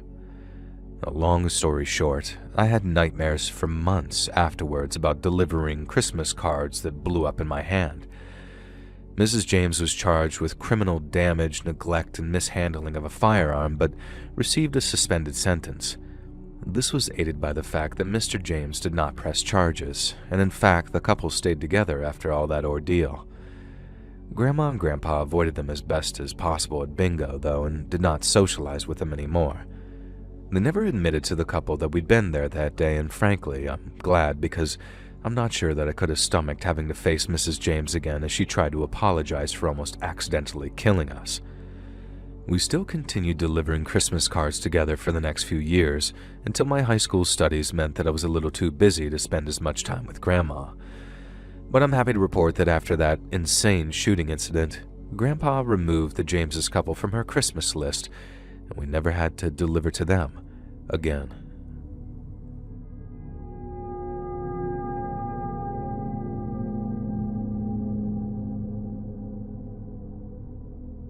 No, I'm just going to admit this up front.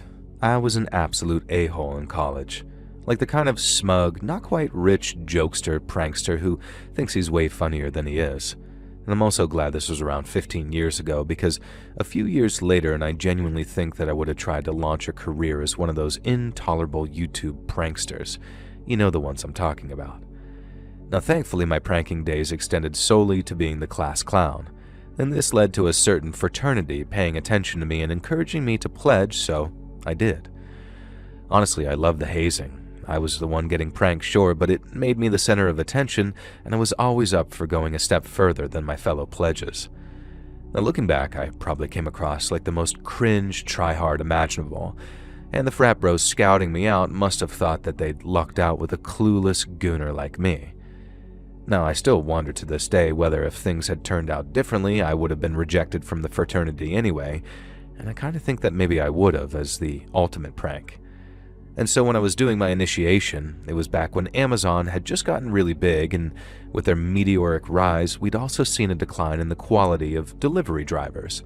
It was that weird period between Amazon drivers treating your packages like a Goomba from Mario, and Ring doorbells only existing for the rich and famous.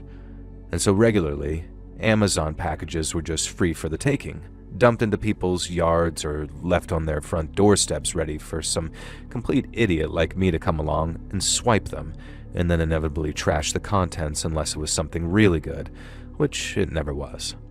Now, I must have stolen upwards of 15 packages from poor, stupid Amazon customers.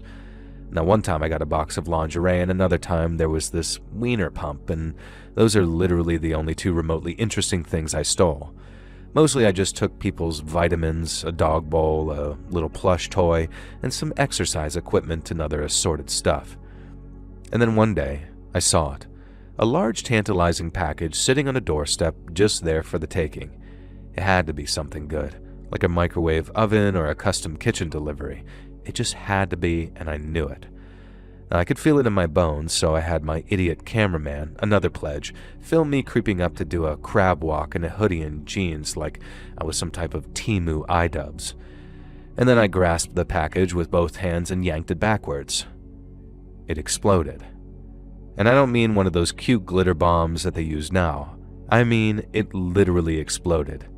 It burned my face and scorched my hoodie, the polyester, right to my skin. No, I was screaming and disoriented in absolute agony. My cameraman, the coward that he was, had already shrieked and ran away. And then they came, leaping out of the bushes, a group of masked men waiting for me to try to steal that package. Now, I was down for the count, suffering from what felt like third-degree burns but realistically were probably only first-degree. They felt worse, though, as the masked men started kicking and punching me. They were yelling at me for being a thief, a scum, a criminal. They said I was everything wrong with America, that I was ruining the fabric of this goddamn country. All because I tried to steal an Amazon package as part of a fraternity prank. And you know what? I can't disagree with them. I was a prick, and I deserved a kicking. And I can't say I deserved the shattered eye socket or the permanent limp or the shattered arm that required a metal rod to hold it together, and maybe that punishment was a bit extreme. But at the time, I did convince myself I deserved it. And the paramedics were called by a neighbor, obviously, long after the masked men had disappeared. But I told them I was jumped by a gang of young people from a rival college, and no, I had no idea who they were, and I preferred that they didn't pursue the crime if possible. And the cops honestly seemed all too happy to oblige. Less work, less paperwork, I guess. And I really did convince myself that I had it coming, and maybe I was right. Maybe I did. But here's the really weird part, though. I went back to that house months later, and I wasn't sure if I'd approach or not, but I decided to just watch from my car for a while. Maybe it had new owners. Maybe this wasn't who I tried to steal the package from. But the people living in the house now were a young family with 2 young kids. None of them seemed like the type to be involved in a violent assault. And so to this day, I don't know if I was targeted by someone related to the household or a group of violent vigilantes who were going after people like me. Now, the latter idea is kind of terrifying because it kind of makes me wonder, what if they decided that I haven't changed my ways enough and come after me again? Now, I've tried my best. I've tried to be a clean living boy, and one thing's for sure. I did not pursue joining that fraternity after all, and a regular dorm room and weekly chess club is all the excitement I want in my life. Thank you very much.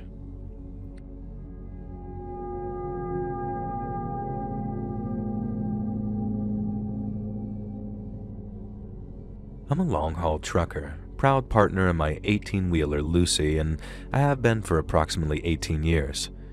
This story I've got to share is from my first few years on the job when I was still a little youngling, excited by everything and not yet world-weary, as they say. I love the CB radio for one, and I'd always have a chat with fellow drivers if anyone was acting particularly talky on a given night. These days, I barely bothered to answer it unless I'm really bored because, frankly, most other people are boring as dog crap and I have no interest in what they have to say. Now back then, though, there was this other trucker who'd often be yammering away on the CB, mostly to himself. He went by the name of Boxcar Willie, I guess probably after that singer. Now we didn't use real names, we just had call signs. Mine was effing Ironhide, like the Transformer, but also because I thought that I was a clever bastard calling myself Ironhide when I spent 80% of my working hours sitting on my butt driving that truck. Boxcar Willie isn't hugely important to the story, but he is important, so just bear with me. Now, when this all began, me and Boxcar Willie were chatting away about some of the dumbest crap imaginable. Aliens, Bigfoot, chupacabras, all that kind of stuff. And to this day, I don't know if he was screwing with me, but Willie claimed that not only did he believe in all of this stuff, he had evidence of it in the remote trailer he lived in when he wasn't off trucking. Occasionally another trucker would chime in to let me know that Boxcar Willie was full of dog doo and he was just winding me up. But Willie played it dead straight. He swore blind that he'd come face to face with Bigfoot one time when he'd had to stop for that hairy fella in the middle of the dark mountain road. But Christ, who knows? The point is, all this talk about Bigfoot and cryptids for some reason made me hungry as hell, so when the next rest stop sign lit up, I decided that I was just going to pull in and get myself the biggest hot dog man has ever seen, or at least the biggest one that the gas station sold. So that's exactly what I did. The dogs had clearly been cooking on that spinning grill for way longer than is healthy, and they looked about as appetizing as a shrunken head, but I didn't care. I got 2 of them. Piled them ass-high with onions, mustard, and ketchup, and then threw in one of those crushed ice slushies, a huge one, and fumbled my way back to my truck. I pulled out of that rest stop and proudly told Boxcar Willie and whoever else was listening that I just landed the best pair of dogs this side of the Midwest. I may have been exaggerating on that title a little, and weren't they just jealous? Now, of course, Willie had a story about this one time that he found a roadside hot dog seller who only appeared once every 10 years or some nonsense.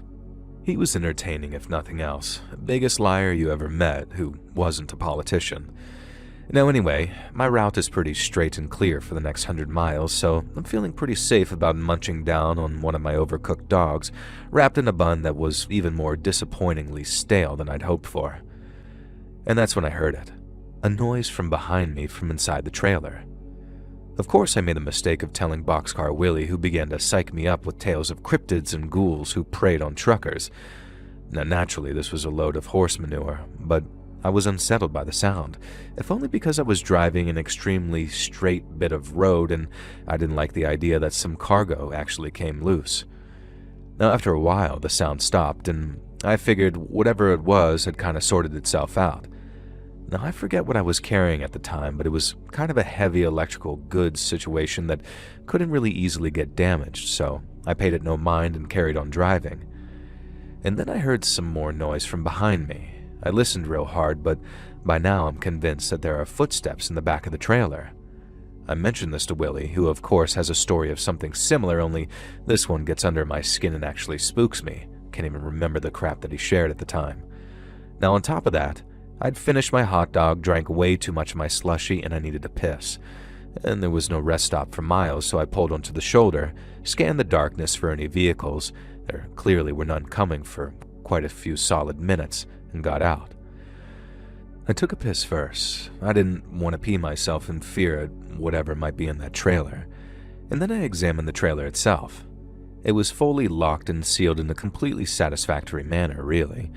And the idea that someone had gotten in while I was getting my gross hot dogs was really unlikely. And yet, I pulled open the back doors of the trailer, about to yell gotcha, almost as a joke to myself, and as soon as I started to pull open those doors, they came flying towards me, and I had to leap backwards to avoid getting smacked. An absolutely deranged, elderly woman came leaping out. She was wearing torn-up jeans and an absolutely filthy bra. Nothing else. In her hand, she was gripping my X-Acto knife that I kept in the trailer in case I needed to slice through any of the plastic ties that kept boxes in place. And this woman, I swear to God, hissed at me and lunged at me, and with a strength way unexpected for a woman of seemingly her age. She shoved me onto my ass so hard that I had a bruised tailbone for a week, and then she swiped at me with that X-Acto knife, more of a warning than anything else, and disappeared around the side of the cab. Now, I'm not one to get knocked on my butt by anyone, let alone a methed-out granny, so I scrambled to my feet and headed to that cab. Instead of being long gone, the old woman was sitting in the driver's seat, munching away on my second hot dog, and a look of pure bliss is on her face. I slammed the driver's side door shut, locked it with the fob from outside, and then called the cops. Thankfully, I did actually have service. And it took them over an hour to show up, during which time I watched as the meth-head grandma ate my hot dog, finished my slushie, and then just fell asleep behind the wheel of my 18-wheeler. And when the cops finally got there, they picked her up. They couldn't get any straight answer out of her about how she'd gotten into my trailer, and she apparently couldn't even speak English at all. I checked the cargo, and she'd done no damage to anything back there, so when the cops asked if I wanted to press any charges for assault, I just decided against that, so long as they made sure that she got the help that she clearly needed. Plus, I had a deadline to make, and I was already a whole bunch behind schedule. As I finished my delivery, I shared that story with the CV radio, and you can best believe that Boxcar Willie had some kind of bat crap story about a ghostly woman who matched her description. But this time, it was the first time I could see through the fact he was clearly making it up on the fly. His silly ghost stories were nothing compared to the real fear of facing down an unhinged woman being with a sharp weapon, never knowing how they'll react. I hope the old lady got the support she needed. I try not to think about how she got into my trailer. I'm pretty sure she must have snuck in when I originally loaded the cargo, which meant that she'd been back there for a good 6 hours before I caught her. Now, I'm just glad things played out the way they did, and some poor worker boy at the end station didn't end up taking a blade to the throat. Now, people are strange, scary, and weird, and that's why these days I keep to myself, and instead of spending all my time answering the CB, I've learned to appreciate the solitude that being a trucker allows.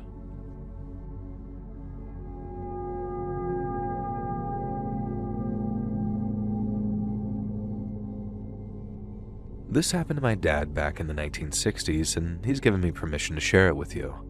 He worked as a paperboy for quite a few years back in the days when kids made a decent living hurling papers from their bikes as they cycled past. Dad, however, went that extra mile. They actually stopped at every house and gently placed the paper on the front stoop. It made him a real popular paperboy, and come Christmas time, he'd often find a little thank you card and a tip pinned to the door of some of his deliveries. Now, one woman took a real shine to him, I guess. A real shine, as it was around February, and for the first time ever, this old woman was waiting on the porch for him. She invited him in for a drink and a vague insinuation that there would be a financial reward following that, i.e. a tip. And so Dad, the naive little kid he was, followed the old woman into her house and drank a drink with her. Now, the next thing he knows, he's suddenly waking up tied to a dining room chair, and the old woman is cavorting in front of him, naked as the day she was born, rambling about how she'd been craving a man's touch. Of course, Dad's like 8 years old at this point and totally horrified by everything that's going on. Thankfully, also being an 8-year-old, he's able to squeeze his way out of the pathetic knots that this perverted old hag has tied around him, and so screaming bloody murder, Dad manages to pull himself free from the naked old woman's dining chair and then basically fling himself from the house, leap onto his bike, and catapult himself through town back to the grocery store that he worked for. And when he got there, the owner took him aside and, a weird turn of events, offered him $10, a hell of a lot of money back then, to keep quiet about the whole ordeal. Now, he promised he wouldn't have to deliver papers to that old woman again as long as he kept quiet and accepted the money. Of course, Dad being the dumb 8-year-old, he just took the deal without a moment's hesitation. It's become something of a family legend now, and the woman passed away not long after, and we never did find out the cause, motive, or twist behind any of it. We have no idea why she decided my dad would be the perfect male touch for her, and frankly, none of us wanted to know. It's just one of those things. There are weird people out there. Be careful, especially of strange old women.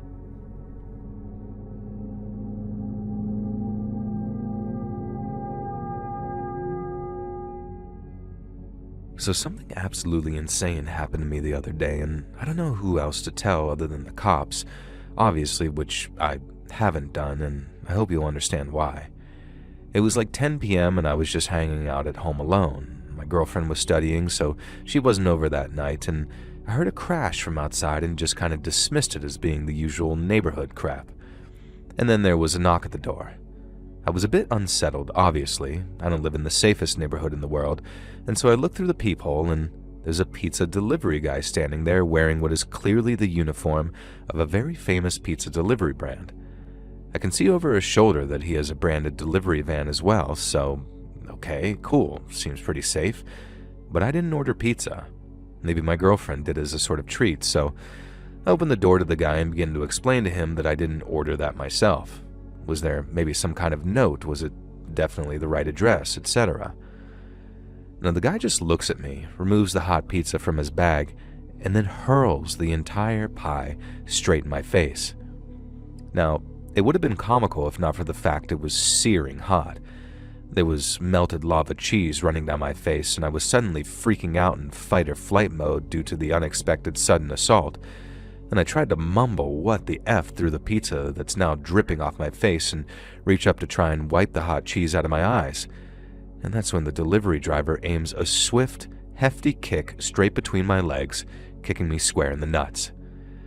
Now, naturally, I doubled over in absolute agony, which at least had the bonus effect of causing any remnant pizza to droop off my face. And I'm just there gasping for air, gripping the side of the door, suddenly convinced that this lunatic driver, as some kind of pizza-based serial killer, is going to plunge a knife deep into my chest.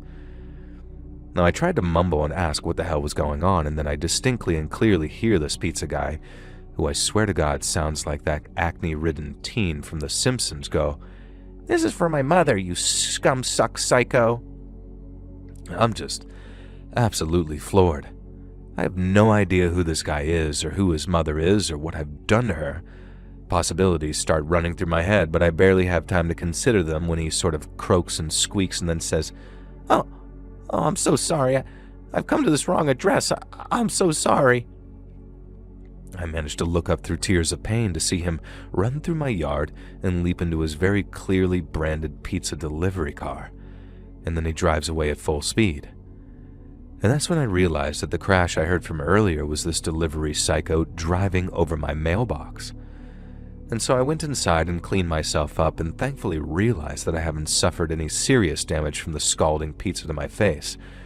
And so naturally, the first thing I do is call up my local pizza place that had that name and ask them if they had a delivery driver in the area. Apparently, they'd been expecting my call because the girl in the other end of the line, who sounds like a pretty young person herself, suddenly starts begging me not to call the cops and apologizing over and over, saying that if I knew the full story, I'd understand. Now, I asked the girl to tell me the full story and she just said she can't. But if I promise not to call the cops, my next 3 pizzas will be free, and then I can order another free pizza every 6 months.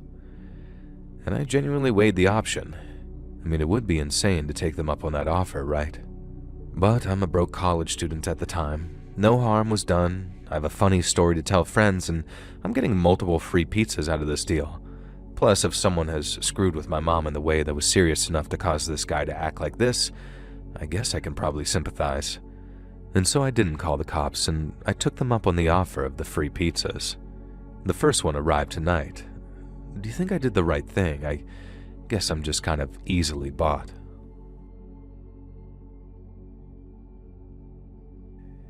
Hey friends, thanks for listening.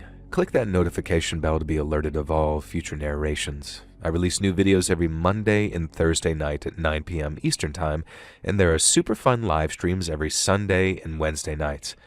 If you got a story, be sure to submit them over at my email, letsreadsubmissions@gmail.com, and maybe even hear your story featured on the next video. Now, if you want to support me even more, grab early access to all future narrations and bonus content over on Patreon, or click that big join button to hear about the extra perks for members of the channel. And check out the Let's Read podcast, where you can hear all of these stories in big compilations, located anywhere you listen to podcasts. I also have a true crime channel called Saturn Soul. You should check it out. All links in the descriptions below. Thanks so much, friends. And remember, can AI do this? Well, thanks. That really helps halfway through my journey. Now, eventually the snowfall got too heavy and I couldn't risk driving. I tried to pull into what seemed to be a safe side bank, but in fact was a snowdrift that tipped my car into a ditch. Within seconds, the whole car was covered in a blanket of white. Did you know the blizzard reached a record 14 inches of snow that year? Imagine being out in that. And so there was no point trying to gun the engine or pull myself out of the ditch.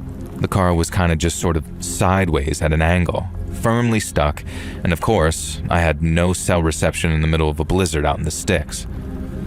Now, I was going to die in my car on Christmas Eve, I thought.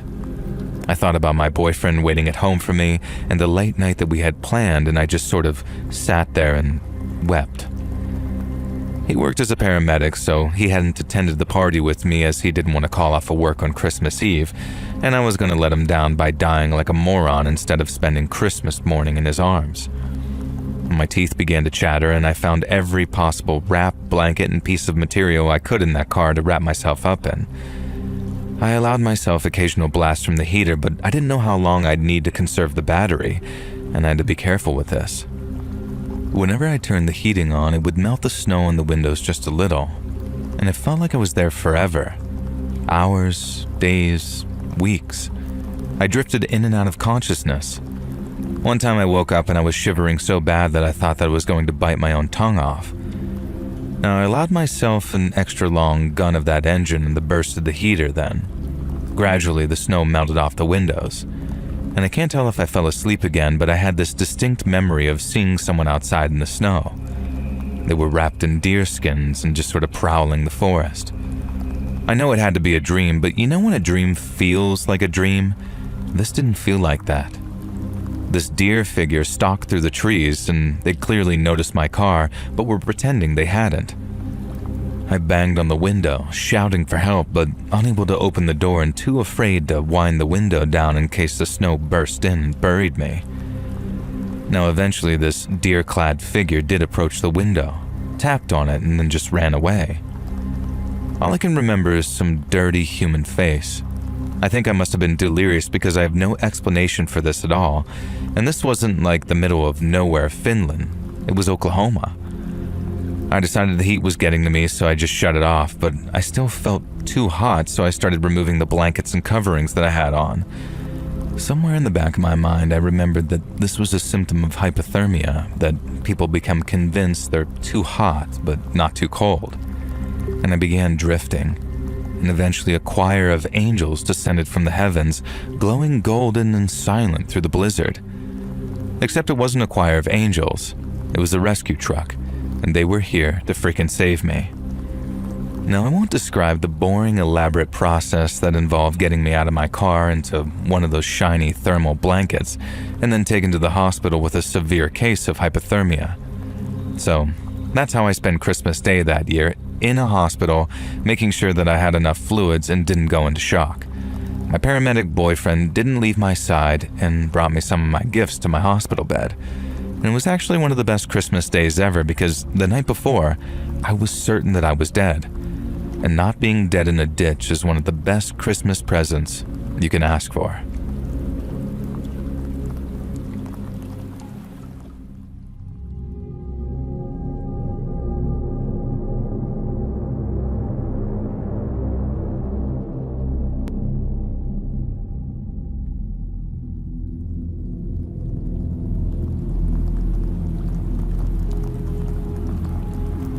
At 1:52 a.m., my phone rings. It's my husband. He had already texted me, letting me know that he was on his way home from work. Worried that something was wrong, I answer. I say, "Hey babe, you okay?" And there's silence. "Babe? Can you hear me?" "I can now, are you okay?" I respond. I don't know what just happened. I'm almost home, but I saw something. I'm about to lose service. Be waiting on me, please." I get out of my bed and stand at the front door waiting to see his headlights come down our long driveway. He gets in the door with a shocked look on his face, and this is what he says to me. I saw these things. These tall, white things. A tall, white woman with two other tall, white people. Not white like skin color, like snow white. They were standing out by the abandoned train tracks. The woman had what my brain could only compare to a trash bag with light. I know that's not what it was, but that's what it reminded me of. When I saw them, they noticed me too, and I just got this feeling. I can't explain it, but I just need to get out of there. It's like an unease came over me. I'm not sure what they were, but it wasn't right. They're not humans. Now, I started reheating his dinner, and then it hit me. This automatically made me think of the tall whites. Now, I googled tall whites and asked my husband if any of the photos were comparable, and he scrolled to one image and said, "Yeah, this is close." Now, the next morning, we decided to go back to where he saw them, and there was a black mark on the ground, like something scorched the earth. Now, even more puzzling was that it had lightly rained the night before, and it was raining when he saw them. Nobody lives in the area where he saw them. It's just an old one-lane road that connects to two larger roads and crosses the abandoned railroad tracks. We also live in the outskirts of a very tiny little town. It's unlikely that anyone was this far out, making a fire directly next to the road and tracks. And as we're walking towards the car, an old man in a beat-up old Ford pulls up beside us. Now he says, "Hey, what are y'all up to?" Neither of us recognized him, and we just nodded and said, We're just looking at something. Is our car in the way?" Now he puts the truck in park and gets out, and he says, "No, y'all are fine. Did you kids see something interesting?" And my husband responds, I saw something out here the other night on my way home from work. I'm not sure what it was, though." And the old man says, "Is that right? I live over that way. Have all my life," as he points to the highway. An awkward silence falls over us for a few seconds as we're walking to the car. And then he says, "Y'all believe in aliens?" My husband and I both look at each other. I say, "Yes, actually we do." And he goes on to tell us that he and his wife, his late wife, experienced a lot of strange occurrences over there over the years. Now he said the scorch marks were from them, and asked if we'd ever seen anything in the sky that was unidentifiable. Now my husband showed him a video that was taken a couple of months back of an unidentified flying object over our house. He invited us over to his house, saying that he had some images that he'd like to show us, and it may not have been the best decision, but we agreed.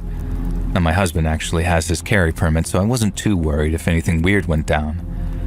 Now we followed him to this old farmhouse, and he said his grandparents built the house back in the 1800s, and all of them had seen and experienced things on and around that property. He goes to a little garage/shack and retrieves some old Polaroid pictures, all 5 photos picturing your classic flying saucer. "My father took these," he said. "There's more in the house somewhere." And he goes on to tell us that he's not exactly sure where they come from or why they're here, but he knows there's different species and different kinds of crafts. Now I'd like to think that we gained a friend, but I'm still not 100% sure what my husband encountered. I just thought I'd share this story here and see if any of you think it's connected.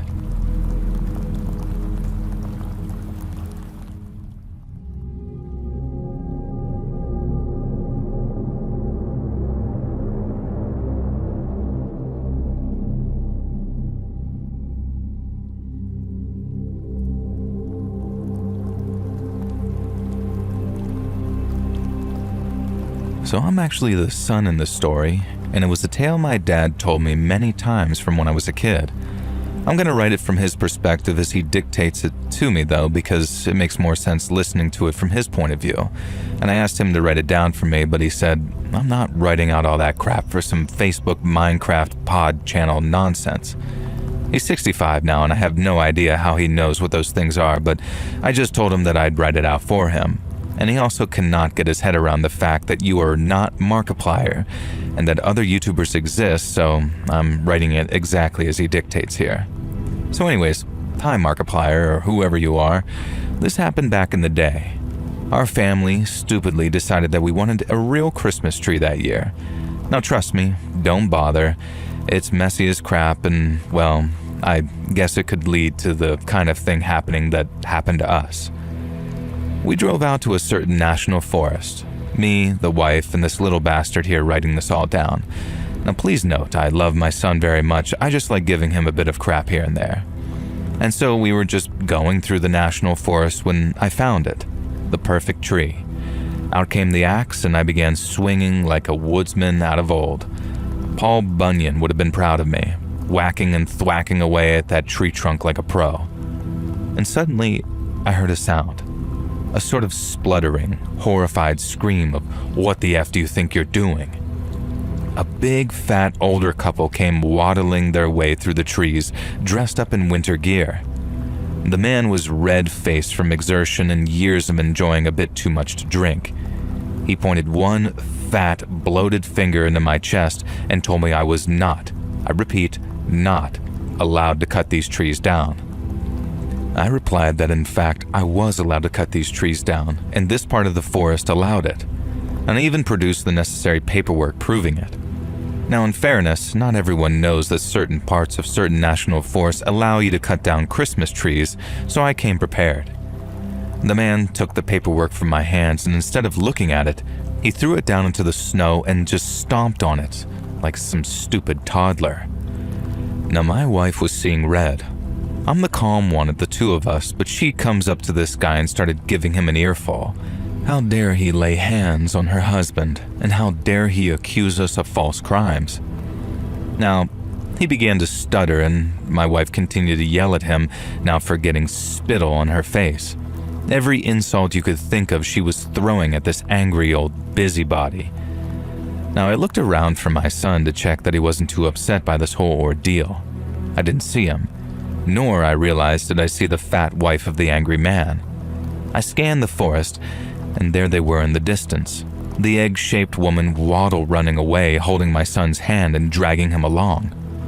I'm not entirely sure what she told him to persuade him to go with her, but he wasn't trying to pull away or anything. The husband realized that I'd noticed what was going on and tried to step between me and the view of his wife kidnapping my son. Well, no, I obviously wasn't having that, and without even stopping to think about the potential repercussions, I punched the fat husband in the face so hard that it sent him flying across the snow, smacking against a tree and collapsing to the ground. I was probably going to be in some trouble here, I figured. And then I remembered this was a plot to kidnap my son, so I was pretty sure a punch was fair game. I sprinted towards the woman dragging my son away. It was hard work in the thick snow, and somehow this chonky woman was faster than you'd expect. I was faster though. I grabbed the back of my son's coat and swung him behind me, throwing him backwards onto the snow. And then, determined not to let this kidnapping heifer get away, I drew on my old high school football days and tackled her in the back as hard as I could. Maybe too hard because we went flying forward and her face connected squarely with another tree, knocking her out. I dragged her back to where my wife had somehow tied the husband up to a tree with the ties that we'd bought to attach the tree to the car roof. The wife was out cold, but the husband was just sort of muttering that we got this all wrong, that they just didn't want us destroying the forest. And the forest where it was perfectly legal to farm a Christmas tree, mind you. Sure, buddy. That's why your pig of a wife tried to steal my son. And this was days before cell phones, so my wife and son drove to the nearest convenience store while I just sat guarding the couple. We had no more restraints for the wife, so I kind of just sort of sat on her, which was not pleasant to say the least, and thankfully, she didn't regain consciousness. Eventually, my wife returned with the cops, and the couple were squeezed into the police cruiser, and I'm actually surprised they fit. Ultimately, nothing came of it, though. It was their word against ours, and according to the cops, they were willing to overlook the numerous assaults that I'd committed against them as long as we accepted that it was all a big misunderstanding. We didn't have a choice, really. No way was I going to prison and depriving my son of a father just to fight a losing battle. I do worry sometimes that that couple had done this before and did it again, but there's so much evil in this world and only so much of it that God-fearing folk like us can fight. And I hope you enjoyed my little story, Markiplier, and you read it on your radio show or whatever you weirdos do. Thanks for listening, and remember, don't be afraid to tackle a fat woman if she's kidnapping your son. Dad out. And so there we go. That was my dad's story. I have vague memories of it, really, so I know he's mostly telling the truth. I have this slight recollection that the woman promised to take me to see Santa and I somehow fell for it, but I don't like to dwell on that. The idea that I was that stupid as a little kid is almost harder to cope with than the fact that I was nearly kidnapped and probably eaten or whatever they were going to do to me.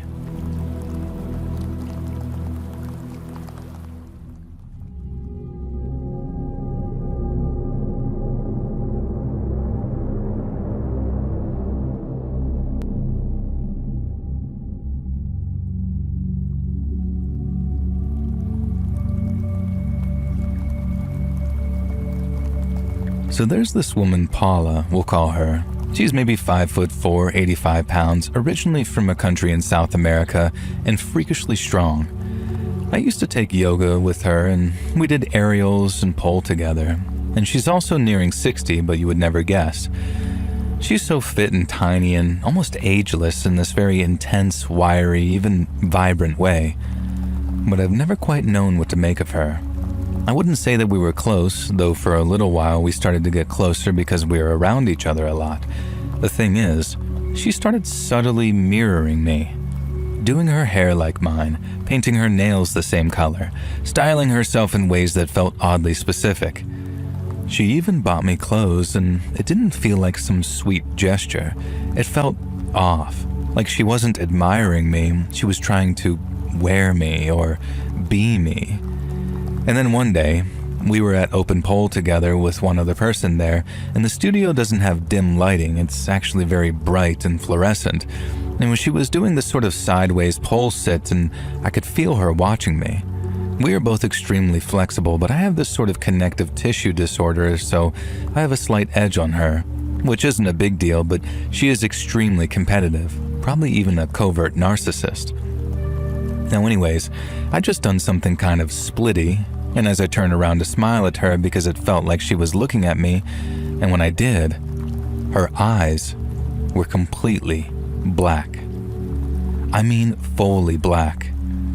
I looked for several seconds because I couldn't look away. She just seemed almost vacant.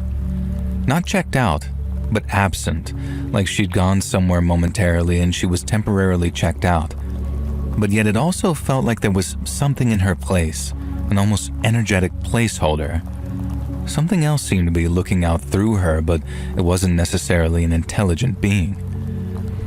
I was left with this feeling of, I don't think I was supposed to see that, and I'm pretty sure she doesn't know that I saw this, but also I don't know if she was even aware of something happening. It was like when you accidentally see a mic in a movie or a crew wearing jeans in a film set in ancient Rome. It wasn't just a weird lighting thing. Again, bring fluorescent lights at the studio, or a blink, it was just unmistakable, and I've never seen anything like it before or since, and I'm also pretty positive nobody else saw it. Now, it only lasted a few moments. I finally stopped looking at her and walked over to the table where my stuff was and took a sip, and then everything was just sort of back to normal. Now, I know how this sounds. I try to rationalize it and gaslight myself into letting it go, but I can't. Not with everything else. The mirroring, the vibe, the way I never felt entirely at ease around her. I'd really love to hear what other people might make of it because I honestly don't know if I'm reading too much into it or not enough.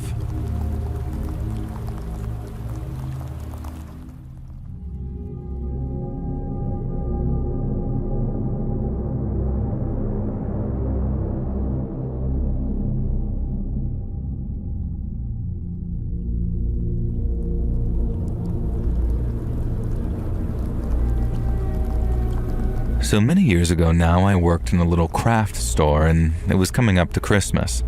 Now, this was always a lovely, busy time for the store, and we'd done extra well that year. We all decided to run a potlucky Christmas party, and the assistant manager, Janine, volunteered to host the festivities at her house. All good, all grand. Now, 4 weeks before the event, we received emails from Janine planning, maybe over-planning the meal, and we all decided what we were bringing, making sure everything would be perfect, etc. Now, one constant in every single email that she sent was the strong emphasis that Janine was allergic to peanuts, like fatally, deathly allergic. And we all had to promise repeatedly that we would make sure that our dishes weren't contaminated by peanuts in any way. Not a problem given the dishes that we were preparing. The big day came and the spread was fantastic. The 8 of us sat around Janine's extending dining table talking about, excitedly, the great year that Carol's Crafts had gone through. Now Carol, the big boss, was already a little drunk when she got there via her cab, which was wild to see. It was like seeing your grandma tipsy. Janine's husband set up the table for us and laid out all the food and then vacated the premises. Going out drinking with the boys, apparently, he said. So it was just the 8 of us. the full staff of Carol's Crafts, 7 women and 1 guy named Bruce, who was the absolute spitting image of Freddie Mercury back in that era, just very campy and bisexual. He was the joker of the group and had the rest of us women howling with laughter at some of the crazy dating stories from back when he lived in New York City. Now, none of us noticed the oddity about the spread at the table. I won't ruin it by giving it away just yet, but there was something that we should have all picked up on, and none of us did. We were having too much of a good time listening to Bruce's stories and chattering among ourselves, and we barely even begun to eat. When we did, though, the food was delicious. Everyone had outdone themselves. Compliments were being thrown left and right, fun was being had by all, right up until Janine started coughing, and then choking, and then her face began to swell. It was obvious what was happening. She'd ingested peanuts somehow, and she began to claw at the table, reaching for water, trying to croak out the word EpiPen, but we had absolutely no idea where she kept that EpiPen in her house.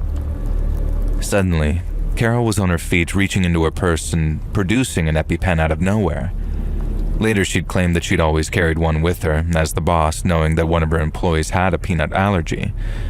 So without any fuss or hunting for an EpiPen, Carol shot Janine up with the epinephrine, and immediately the effects were obvious.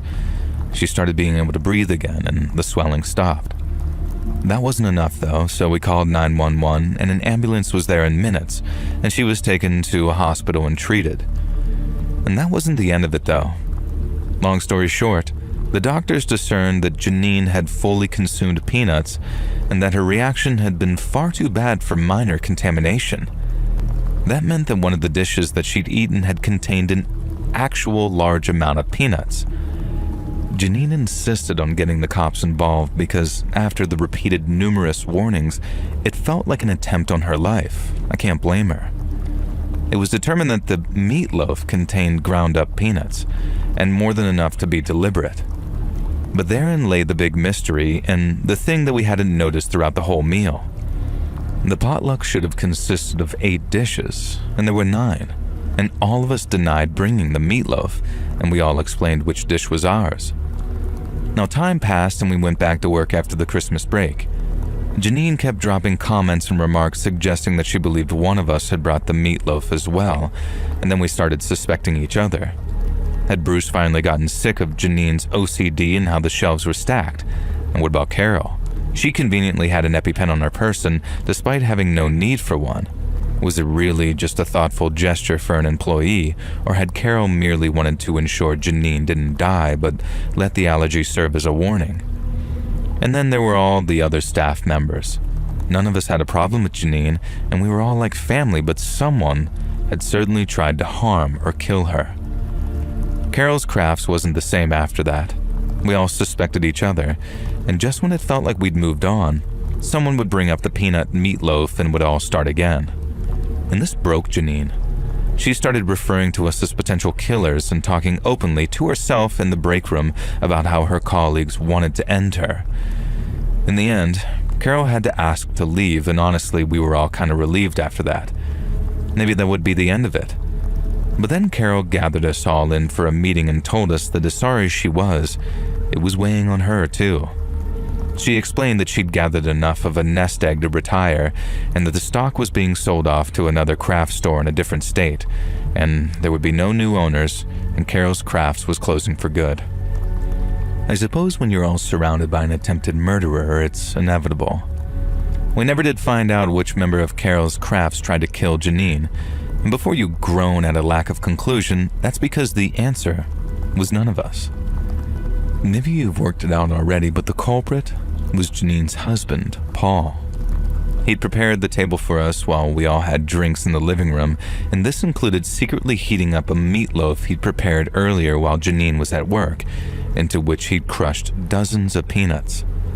His plan, we found out, had been to try and kill his wife and make it look like it was one of Janine's colleagues. Now, we found this out via a very long apologetic email that Janine sent us all some years later. She explained everything. Paul was now her ex, and in one of their final blazing rows, he'd let something slip about the meatloaf. It wasn't enough to bring any kind of charges against him, unfortunately, but she did include potentially tried to poison me with peanuts in the divorce proceedings, so there's that. No idea what Paul, Janine, and Bruce or any of the rest of us are up to now.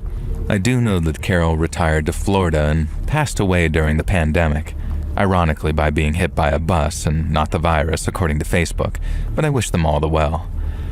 Now I'll just say one thing. There's no way that I'm having a potluck Christmas meal with any of them ever again.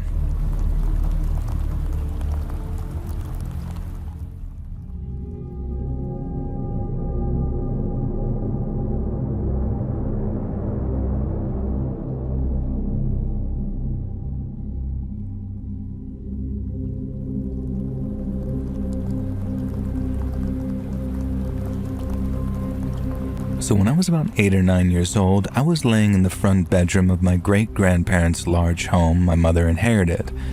And there was an entire upstairs apartment not being used, and it was a large 3-bedroom home on the first floor. Upstairs were 3 more bedrooms, a kitchen, and a bathroom. My mom was about to rent the upstairs out, but saving it for a relative whose lease was up. And my mom and her entire family grew up in that home. And by this time, my great-grandparents had passed on, but my grandparents were still alive. Now, I often watched television in bed with my mom when I was that young and would either fall asleep in her room or go to my room, which was closer to the back of the home. Now, it was Friday night, so I was allowed to stay up late. At around 11:30 p.m., we heard a very loud noise of someone entering the home through the back door. Now, you have to pass through the dining room, living room, and kitchen to get to the back of the home, and you cannot see the back door until you've reached the kitchen. My mom grabbed her gun, and I remember grabbing a metal candle holder, and she told me to stay in the room and hide, but I refused. I wasn't going to let her go alone, and I was scared, so I trailed behind her with my weapon. My mom had her gun drawn, making her way to the back room, ready to blow someone's brains out, and when we reached the back room, the room was glowing. We only saw it for maybe 2 to 3 seconds, and then it went pitch black. And after the glow went away, we saw the back door wide open with a men's size 12 mud print on the door where someone had kicked it in, and there was no one in sight. When my mom tried to call 911, the phone line was dead, and we later found out that it had been cut. She had a panic button that alerted the police in the front room, and the alarm had not yet been set, but the button actually worked, and help came within 6 or 7 minutes. This happened in 1994, over 30 years ago. However, I have always believed that someone came there with the intentions of doing us harm, and I also believe when they kicked down that door, they saw something that scared the life out of them, and they took off running. I believe it was our relatives protecting us in that family home. I saw the glow clear as day, and it was almost this purple color, almost like a lit gas pilot on a stove would look like, and my mother saw it as well. We never talked about the glow until I got older, and she never mentioned it to anyone, I don't think. And we had the conversation when I was about 20 and talked about the glow, and she looked at me in complete shock and said, "Oh my God, you saw that too."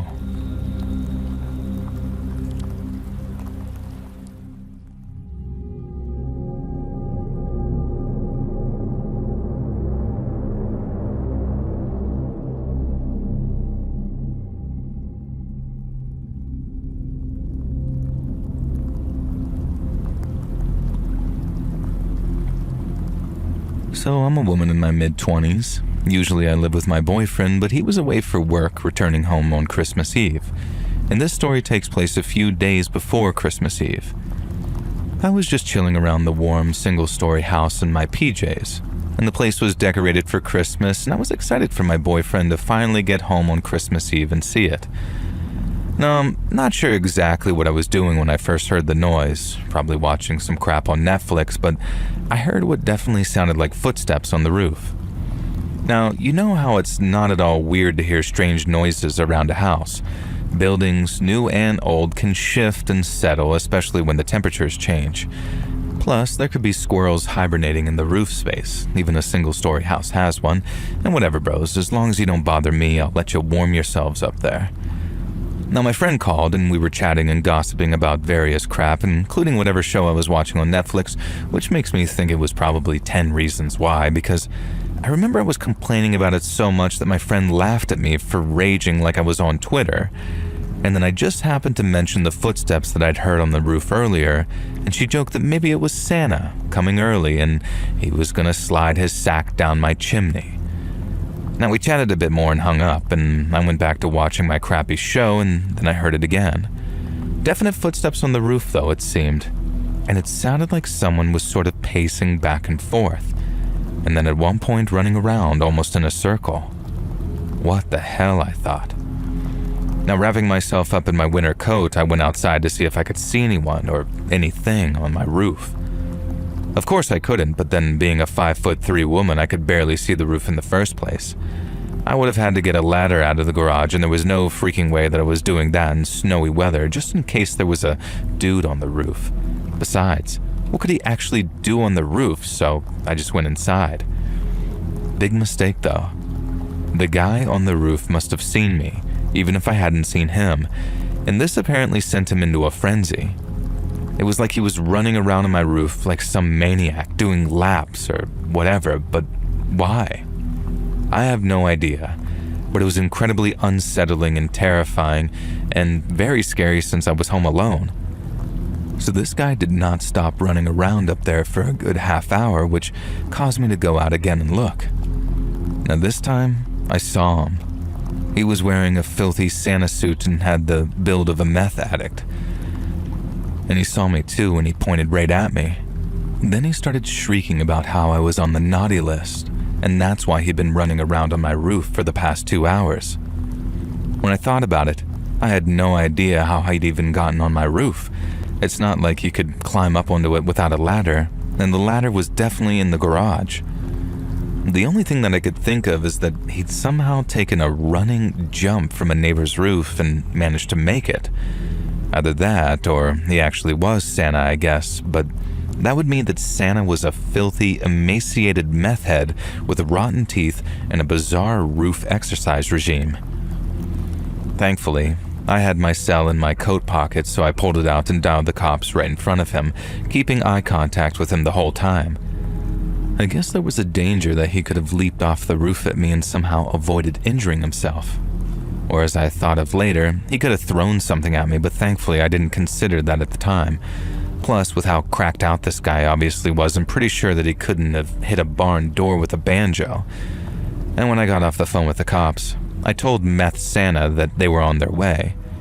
And he sort of paused, thinking about this for a moment, and then started doing laps around the roof again. And I watched in shock as he ran in circles faster and faster, and then eventually charged towards my neighbor's roof and did a front flip as he jumped across the gap. Now, to his credit, he made it too. Meth Santa was some parkour expert apparently, and I watched as he sprinted around the roofs, leaping further and further. And when the cops got there, I told them roughly where he'd gone, but I was kind of in shock. It's not every day that you see a methed out Santa doing parkour across your neighborhood. Now, I went back inside and kept watching out the window, and about 30 minutes later I saw a squad car driving past with that Santa in the back, looking pretty sad. And shortly after, there was a knock on my car and a kind lady cop explaining the whole situation. The guy was known as a local crack and meth head, and according to him, he was sick of being a bad person, so he wanted to be Santa. But he couldn't afford any gifts, so his plan was to just run around on some roofs and let people think Santa was real. I guess it was kind of sweet in some way, and that was until he admitted dropping some baggies of probably cocaine, but I don't know how good it was, down the chimneys of some of the houses, and I was glad that I didn't have a chimney. And when I asked how they'd finally caught him, the cop just sort of laughed. He said that despite his mad skills jumping around, his eyesight clearly wasn't that great, because after one particular epic leap, he'd run headfirst straight into a chimney and knocked himself out. And then the cops and the fire department had brought him down, checked him over with the paramedics, and then carted him off to the local police station. I have no idea what became of him, and I'm not sure what kind of crime it is to freely drop baggies of probably dirty cocaine down people's chimneys as a Christmas present, but I hope he got the help he needed. When my boyfriend returned, I told him the story, and he thought it was the funniest thing ever, after refusing to believe me for about an hour. and he was hugely disappointed that he didn't get to see the fun for himself. But despite that, and despite my visit from Meth Santa, I still managed to have a great Christmas. And this year, I hope you all do too. Just remember, if you hear footsteps on the roof, it might be the jolly fat man, or it might be a crack addict. These days, you just never really know.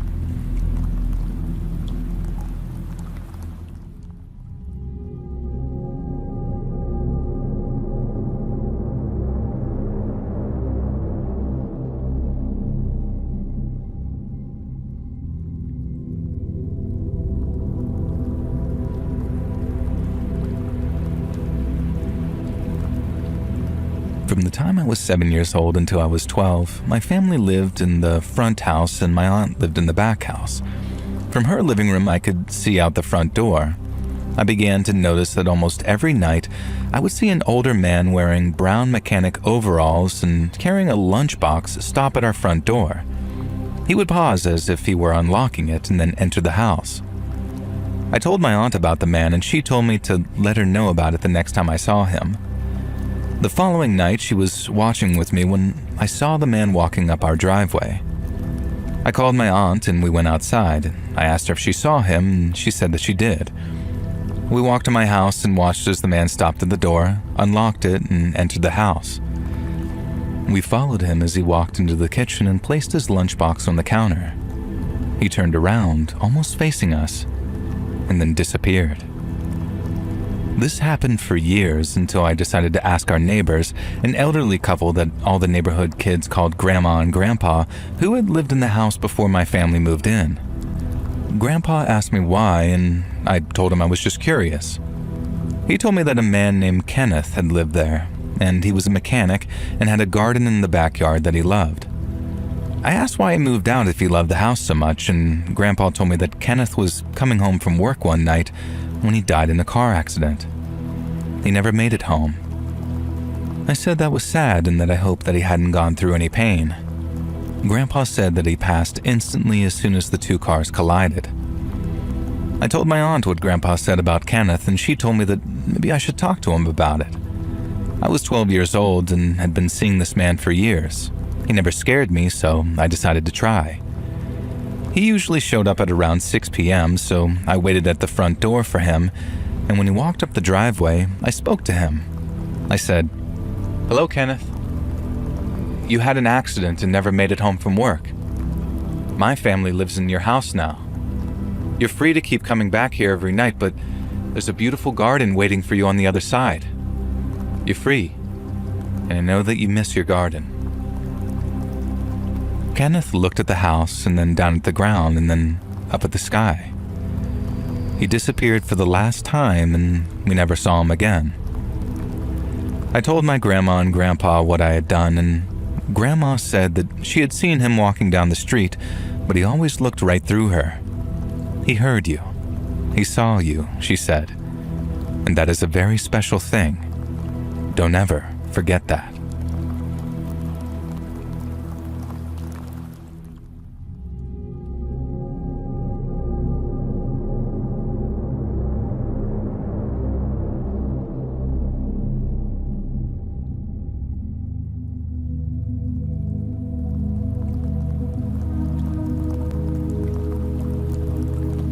I won't say which company I used to work for, but it had multiple departments and each department had an office to itself. My department would always do a Secret Santa, and every year it was awesome. And that was until 2015, when the guy assigned to buy my gift was the new guy, the office creep, and I'll just call him Crispin. Now, of course, I had no idea it was Crispin who was buying my gift. That was the point. In fact, we weren't supposed to find out until we took our gifts home, opened them, and then revealed who bought for who the next day at work. Now, I've been assigned Margaret, this elderly woman who'd been at the company for years and who loved bath bombs and things like that, so she was an easy buy. Being a young woman in her mid-20s, I figured that I'd be easy to buy for as well. My Secret Santa gift felt like a framed picture, and I could feel glass on one side as I gently tapped it. Now, it was pretty poorly wrapped, with a very fragile sticker stuck to the front, and I made sure to be careful getting it home. When I arrived home, I had various things to deal with, like breaking up with a guy that I met on Tinder who seemed cool at first but soon became way too clingy and obsessive. And I put on my big girl pants and broke up with him over the phone instead of text message or email because I at least owed him that. And then I had a glass of wine to calm my nerves, and by the time I remembered my Secret Santa gift, I was in kind of a melancholic but floaty mood. And when I opened it carefully, I thought that I was seeing things. It was a framed photo depicting a young, attractive couple on a beach. The man was wearing a Speedo that left very little to the imagination, and the woman was wearing one of those hideous micro bikinis, neon pink I might add, and that left even less to the imagination. And you know the ones where the parts covering your naughty bits are clearly kinda see-through, so you're basically skirting the line of being naked? Yeah. And fair enough what people want to dress like though. But the horrifying part was the fact that my face had been photoshopped extremely badly onto the micro bikini chick's neck. Now, I'm a pretty pale girl, my hair's almost black, and this model was clearly a bronzed blonde bombshell. No attempt had been made to make our skin tones match or anything else for that matter, and in fact, I could still see a bit of her hair sticking out behind my own head. And even this was the most horrific thing though. The horrifying thing was that Crispin from work had been photoshopped over Speedo Hunk's head. And this had to be a joke, right? A somewhat cruel prank from one of the girls since they'd been a little bitchy about Crispin. Now, I was less convinced it was a prank when I noticed that his signature was in the corner of the photo though, written in Sharpie, although of course that could be faked as well. Now, feeling kind of upset and sick about it, coupled with the earlier events of the evening, I left the weird photo on my desk knowing that I'd find out the culprit tomorrow at work. And it was as bad as you'd expect. We all gathered together that lunch break with the reveal of who'd bought gifts for who, and as much as I'd hoped and prayed it wasn't the case, mine was from Crispin. And when he asked if I'd liked it, with genuine sincerity in his voice and on his face, what the hell was I supposed to do? Realistically, I know that I should have reported him to HR or just chewed him out, and I should have shown the Photoshop to my colleagues, although I felt weirdly embarrassed to do so. But Crispin outranked me in the company, and he was friends with the boss above, and he had this look of an eager puppy on his face when he asked me if I liked the gift. And so I did the dumbest thing I could. I said that it was sweet and thoughtful. And when it came time to show off our gifts to each other, I pretended like I'd forgotten it at home and described it as a photo of Crispin and I, and then left it at that. I know I made a stupid decision by letting this slide. Trust me, I really do. You're probably screaming at your phones or TVs or wherever you listen right now about what a dumb idiot I was, and yeah, I do agree. But it was just such a weird left-field incident that I could barely work out what to do, say, or even think. That night, I dismantled the photo. I didn't want to toss the whole thing out because it was in a bizarrely high-quality frame, and I figured that I could use it for something that wasn't massively creepy and weird. No, I was almost expecting some kind of message to be written on the back of the photograph. Ideally, a reveal that it was all some big prank and more likely a weird confession of love or a poem or something from Crispin. But no, just blank. And so I tore the photoshopped image into pieces, taking special care to decimate the micro-bikini lady and making sure my own head was definitively removed from the body and torn into a bazillion pieces. And once again, I know I'm an idiot for not photographing the evidence or better yet, keeping it, but I was just so dumbfounded by it all that I wasn't thinking straight. So instead of doing any of the things I should have done, I shredded the photo, threw it in the trash, and then took the trash bag outside and put it in the outdoor garbage can. I figured the further away that I was from the cursed image, the less I'd have to think about it. And I didn't think about it again, not really, until that day at work a few days later. I was in the break room making myself a coffee when I heard the door open behind me. I greeted the newcomer with a "hey," knowing it'd be some member of our small department that I was friendly with. Now, I wasn't even concerned at the idea of it being Crispin. He'd behaved totally normally since the Secret Santa, and I was beginning to think that I maybe misunderstood a joke or overlooked a meme or something that I'd never seen before. And I felt his breath on my cheek before he even spoke. I had no idea how to react before he spun me around and stared me in the eyes, his face glowing and red with anger. "Why did you throw my gift in the trash?" he asked. And his fingers were squeezing tight against my arm, and for the first time in my life, I felt genuinely, terrifyingly threatened by a coworker. I kind of stammered out, not knowing what to say. How the hell could I explain it when it was so obvious why it was so gross, this inappropriate gift that I wouldn't want? He squeezed my arm tighter and then demanded again that I explain why I'd trashed the gift. And that's when I got mad. I shoved him away, back against the small table in the center of the room, and I let him have it with both barrels. I told him it was inappropriate, perverted, and completely unwanted. And then it hit me. How the hell did he know I'd thrown his gift in the trash? Could have been a lucky guess, but I wanted to know, so I asked. And the answer was very chilling and very simple. He told me matter-of-factly that he had a suspicion that I might do this, so he'd been checking my garbage. Like, holy crap, bro. I was taken aback and had no idea what to do or say other than ask why. Why the photo? Why this obsession? Did he have a thing for me? Was this some kind of attempt to win me over? Crispin acted insulted and almost disgusted, like the idea of being attracted to me was sickening to him. Now, I know he was trying to rile me up, but my dumb idiot self bit the bullet, demanding to know why that was so gross, and if so, why did he Photoshop such a weird, strange picture as my Secret Santa gift? And this a-hole had the temerity to claim that I was the one sexualizing it, and that it was simply a couple of people standing together and I chose to read that into it. My fake body had been basically naked, mind you, and you could see everything through that micro-bikini. That settled it. Crispin was a creepy nutjob, and I was the complete idiot not to keep the evidence proving it.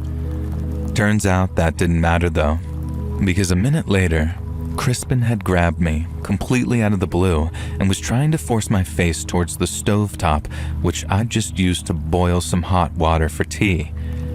Now he was yelling something about finding out how vain I'd be without my beauty or some crap. Just an utterly insane, delusional man.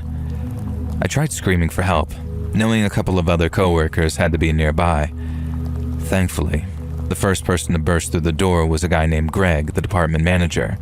And I didn't notice at the time, but he'd had to smash the door with a fire extinguisher. Crispin had locked us in from the inside. Now, it was only my terrified screams that caused Greg to know something serious was happening. He quickly tackled Crispin away from me, slamming him into a cupboard and punching him so hard in the side of the head that Crispin just collapsed like Santa's discarded sack. I was kind of taken aback that Greg had been so keen to defend me so violently, but he later explained that A, he'd heard enough through the door to know something bad was going to happen, and more disturbingly, B, Crispin had been bragging to some of the male coworkers that the Secret Santa gift that he was getting for his unnamed female colleague was going to make her dive straight into his bed. So, a creep all around then, I guess. Now naturally, Crispin got fired despite his apparent friendliness with the boss of the company, who mysteriously acted like he didn't even know the guy. I opted to press charges against Crispin for his attempt to burn my face, and thankfully the company had a secret security camera in the rec room/kitchen area that verified my story, albeit without sound. Crispin somehow managed to get a suspended sentence, I guess because his assault ultimately failed, but as far as I've heard on the grapevine, his lunatic behavior messed up his life for years to come, and I can't say that I have any sympathy for him. I still work at that company, promoted into Greg's position eventually, who himself has risen up the ranks. We still do Secret Santa even because we all decided that we weren't going to let one insane creep ruin the festive season for us. But we do tell new employees about the one guy who took it too far, without mentioning that I was the recipient, of course, just in case anyone else gets into their head that sending the most bizarre and unpleasant Secret Santa gift is the way to a fellow employee's heart. Spoiler, it isn't.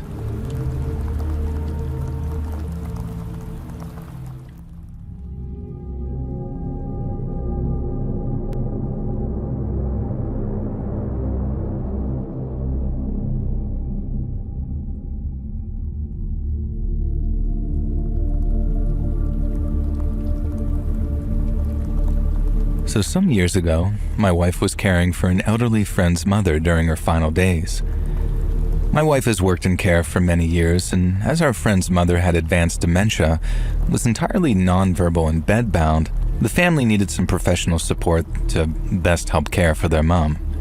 And as such, it was arranged that my wife would stay at their mom's house from Friday afternoon to the Sunday afternoon, as the family already took care of her around the clock during the week. And as the family has known me since childhood, they were more than happy for me to stay there over the weekend as well, and for our daughter, who had just turned 2 at the time, to be there as well with my wife, as my wife took care of their mom, who was bedbound in the lounge downstairs. And I knew the house well from my childhood, as it was right across the road from my friend's parents' house. As the family have known me since childhood, they were more than happy for me to stay there over the weekend as well, and for our daughter, who had just turned 2 at the time, to be there as well with my wife, as my wife took care of their mom, who was bedbound in the lounge downstairs. I knew the house well from my childhood, as it was right across the road from my friend's parents' house. And as a family, we had the second double room upstairs for my daughter and I, and my wife split the night between our upstairs room and a camp bed downstairs next to her patient for her hourly checks, as she had alarms set throughout the night. My daughter would toddle around the house and ask questions about the lady my wife cared for, who my daughter ended up referring to as Nana Flo. My daughter had explored the house thoroughly with my wife and I, but one day, we went upstairs to go to our room, and she wouldn't cross the landing. She outright refused and began to cry. I picked her up and asked her what was wrong, and she told me that she was very scared. And I asked her why, and she said that she felt frightened and sad upstairs, so we went back down and she seemed happier. At bedtime, I got her to sleep downstairs and carried her asleep up to bed. And the following day, we went upstairs after breakfast to get her dressed, and she again wouldn't cross the landing. I asked her what was scaring her, and she pointed to the box room door. And I asked her what she was pointing at, and she said, "The scary door." And the door was exactly the same as all the other doors on the landing. Dark brown, no detail other than the wood grain and a right-angled brass handle. I told her that there was nothing scary about the door and opened it to show her inside the room. It was a small room used for storing things Flo hadn't used in the years since she was bedbound. A chair, some board games, and a couple of piles of her clothes and a wooden rocking chair that used to be in the garden. I motioned for my daughter to join me in the room to show her that it wasn't scary, but she refused to enter and kept well back. Now, I was beginning to wonder at this point, as she was always very sunny, a very smiley little girl, so I asked her why she didn't like the door or the room, and she said one word: died. I left the room, shut the door, and got her dressed. 2 weeks go by and she still won't go near the door, but I either hurry her past whilst talking animatedly to her or carrying her, and just to clarify, I wasn't scared myself, unnerved definitely, but my daughter clearly was, and as I didn't want her to be, we just tried our best to deal with those moments quickly. Now, during one night, Flo slipped away in her sleep with my wife and daughter next to her holding her hand. We obviously didn't tell our daughter, as it would be a lot to process for a 2-year-old. I kept her upstairs, got her dressed, and packed our day bag as usual, and just got us ready to head downstairs and right out the front door so we didn't have to enter the lounge. As we got to the bottom of the stairs, Flo's adult daughter walked into the hall and saw us. Immediately seeing my daughter, she lit up and said hello to her in her cheeriest voice, considering the circumstances. My daughter suddenly took her hand and said, "Nana Flo's with the angels now." And her daughter just began crying and smiling quietly. We have no idea how she knew she'd passed. She'd passed maybe 3 hours previous, and my daughter and I had been maybe awake half an hour. And what's more, we're not a particularly religious family. My wife and I were both baptized, but we don't really attend church. And the first time my daughter attended church was 8 months later at a wedding, so we have no idea where she got the notion of angels from. And that will honestly stay with me forever. The craziest thing is that when my daughter was born, she didn't cry. She was so calm, and she also didn't cry on the way afterwards with my wife, even though all the other babies were. One older nurse commented to my wife, "She's been here before, that one." Maybe.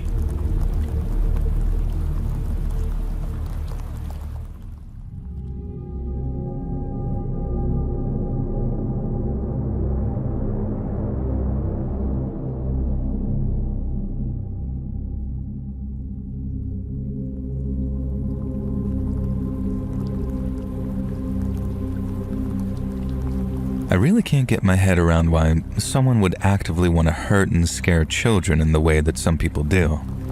I guess some people just have something wired wrong in their brain, and maybe their own children were so terrible that they want to spread that pain to others. I don't know, I'm not a psychologist, although sometimes I wish I was.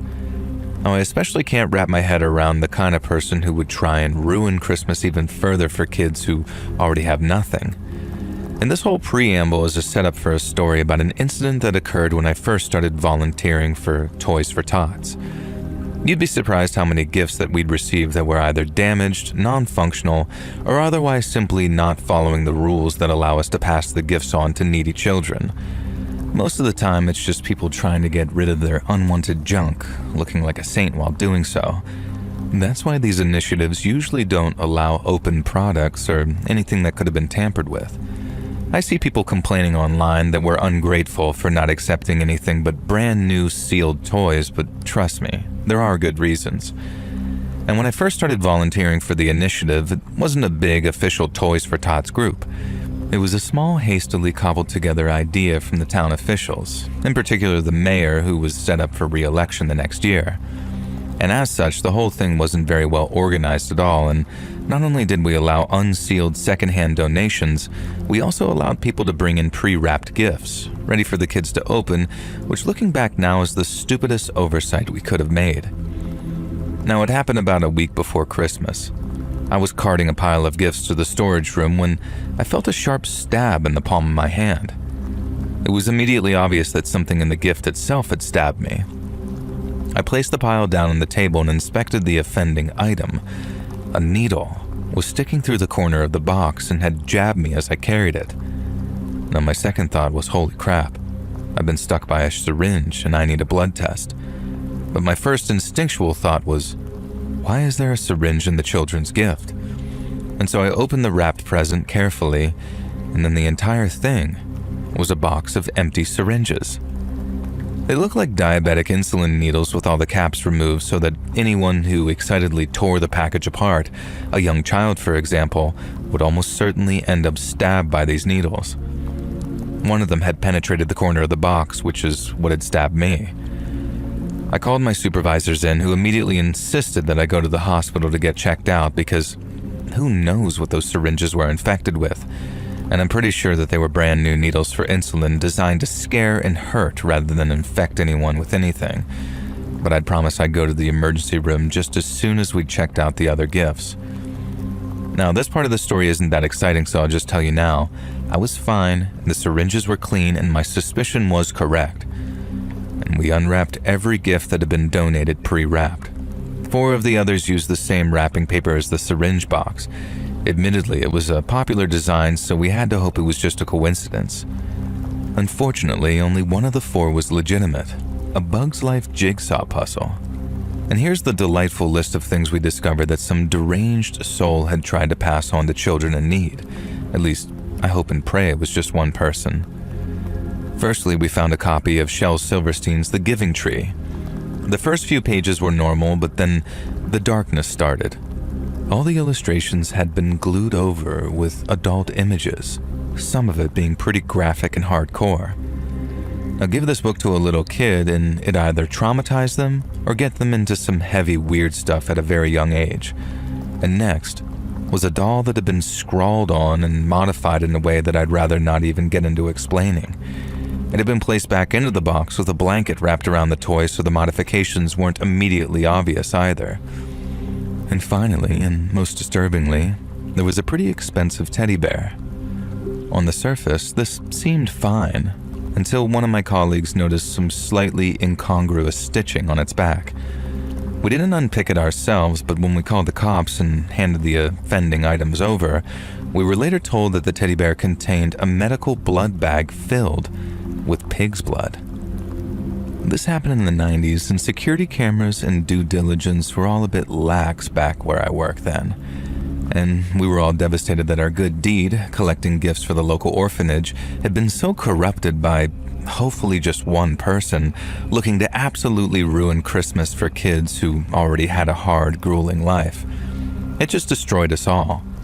We hadn't exactly received a lot of donations in the first place, so the meager offerings that we had for the children's home just felt extra pathetic now that this individual, who was never identified or caught, by the way, had absolutely destroyed something so wholesome. We proposed to the mayor and the township that next year we'd be far more vigilant with the gifts we accepted, refusing to allow pre-wrapped gifts and insisting that the toys for the kids had to be new and sealed. But ultimately they decided that no, this had put a strain on the whole thing and the initiative would be canceled going forwards. Thankfully, there are other towns, and these days there are much more official Toys for Tots initiatives that are well managed and carefully vetted. But if you're one of the many people who thinks we're too picky or demanding over what we'll accept, then please remember my story. There are some people out there who are just so sick and depraved that their idea of a good time is permanently ruining the festive season for little kids who already live difficult lives. I just hope that those people face judgment in the next life, or better yet, one day karma will bite them in the butt in this life.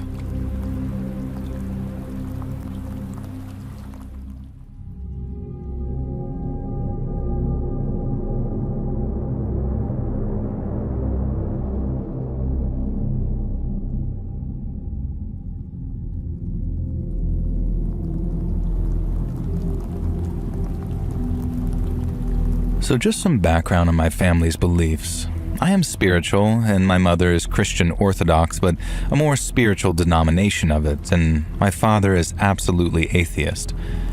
The first encounter happened this time last year. I was home alone and sitting in my kitchen at the dining table, and from where I was sitting, I was able to see the front door into the living room and the back door into the living room leading into the garden, just to give some context to the layout. I was eating my food and looked up and saw a black, shadowy figure standing inside the house by the back door. I was instantly paralyzed with a sense of impending doom. Every time I looked away, it seemed to reach towards me, so I was unable to move and unable to look away. One thing to note is that after about 5 minutes of me looking at it, my cat started yowling at the front door to be let in. One thing about him is that he rarely meows, and on the rare occasion he does, it is extremely quiet, and this is the first time that I had heard him meow like that. After a few more minutes, I became hysterical and started screaming and crying. And the entire thing lasted about 40 minutes until my mom came home and got me out of my hysterical state. Now, another thing to note is that when the front door opened and my mom came in, and I did not recognize it as her, nor as a human, and I fell to the floor in fear. She immediately got me up and cleansed the entire house and all of the doorways. Now, I put this experience down to being a stress-induced hallucination, as I was going through a very stressful time then, or due to the new hormonal medication that I've been put on, hallucinations being a very rare side effect. Now, this was until the second encounter. I had been away from home the past 2 days, and when I got back today, my dad told me that he had seen a ghost, and when he took a picture of it, it disappeared next time he looked. Now, I was taken aback, as he doesn't believe in the paranormal at all and does not joke about things like this. I asked to see the picture, and in the picture, I saw exactly what I had seen this time last year. I will attach the image that he took, where you will see to the left of it the back door where the original instance occurred. I'm very worried, as my friend pointed out, that it has moved from the back door to the living room window, and due to the layout of my house, the entrance/viewpoint is my glass front door, and I suppose I'm looking for an explanation or any advice. I'm very frightened and I'm just not sure what to do.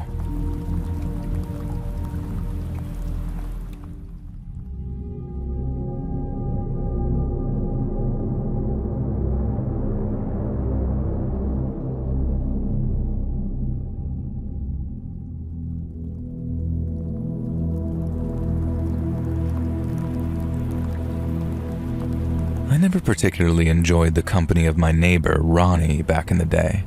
I can't say I disliked him or anything, but he was one of those cheerful, larger-than-life, middle-aged divorcees who always wanted to stop me and chat about sports that I didn't watch or whether I didn't care about. And he was the neighborhood gossip, too. And frankly, I didn't care that Mrs. Henderson was having an affair with a pool boy or that Lucy de la Roche was on antipsychotic medicine. The problem with Ronnie was that, being my direct next-door neighbor, he seemed to enjoy my company, and he also took it upon himself to be the life and soul of the neighborhood party, which meant that he hosted regular barbecues or arranged safari suppers or invited us boys around for movie night at the home theater that he'd built in his basement. Now, okay, maybe that part was kind of cool and I don't mind those, but I often had to force myself to attend the cookouts and all of that. Now, living next door, new to the neighborhood and freshly divorced myself, it's not like I had a good reason to avoid Ronnie and his hospitality either. So I just kind of saw him as a necessary evil, an overly friendly and overwhelming cross that I had to bear in order to live in the otherwise fantastic, high-quality home in a lovely gated community that my parents had left to me when they retired to Arizona. And I still don't get why they retired there, of all places. Now, everything Ronnie did was just a little too loud and a little too obnoxious. He was always working on some DIY home improvement project, and he always had to start just a little too early and end a little too late, and make a little too much noise. And when he had family over for their get-togethers, his grandkids were just a little too loud and a little too obnoxious as well, and he had this shed where he did his projects. I would say that Ronnie's shed reminded me of that song, What's He Building in There? I don't know if you know it, but there was no secret about the crap Ronnie was making. He'd brag about it and show it off at any given opportunity. Picnic benches, refurbished recliner couches, reframed paintings that he'd found at the Goodwill. And then we, his lucky neighbors, would end up as the recipients of those half-finished, half-good refurbished projects that he managed to make a crazy amount of noise working on. Now, I feel bad talking crap on Ronnie like this, and I know that I seem like an a-hole, but would it help if I told you that Ronnie's here right now as I'm writing this and kind of goading me into making myself look like a jerk? You see, Ronnie and I are best friends now, ride or die, and I love him like a brother despite the 20-year age gap. And it's all because of one Christmas a few years ago where he drove me mad by playing that Simply Having a Wonderful Christmas Time by Paul McCarthy on repeat. And like I said, Ronnie did everything just a bit bigger and just a bit louder, and this included Halloween and Christmas. As soon as October 1st rolled around, he'd go all out decorating the exterior of his house for the spooky season. December 1st, the same. Ronnie would be out there stringing up lights and setting Santa up on the roof, doing this whole grand display. And you gotta hand it to him, he did a great job.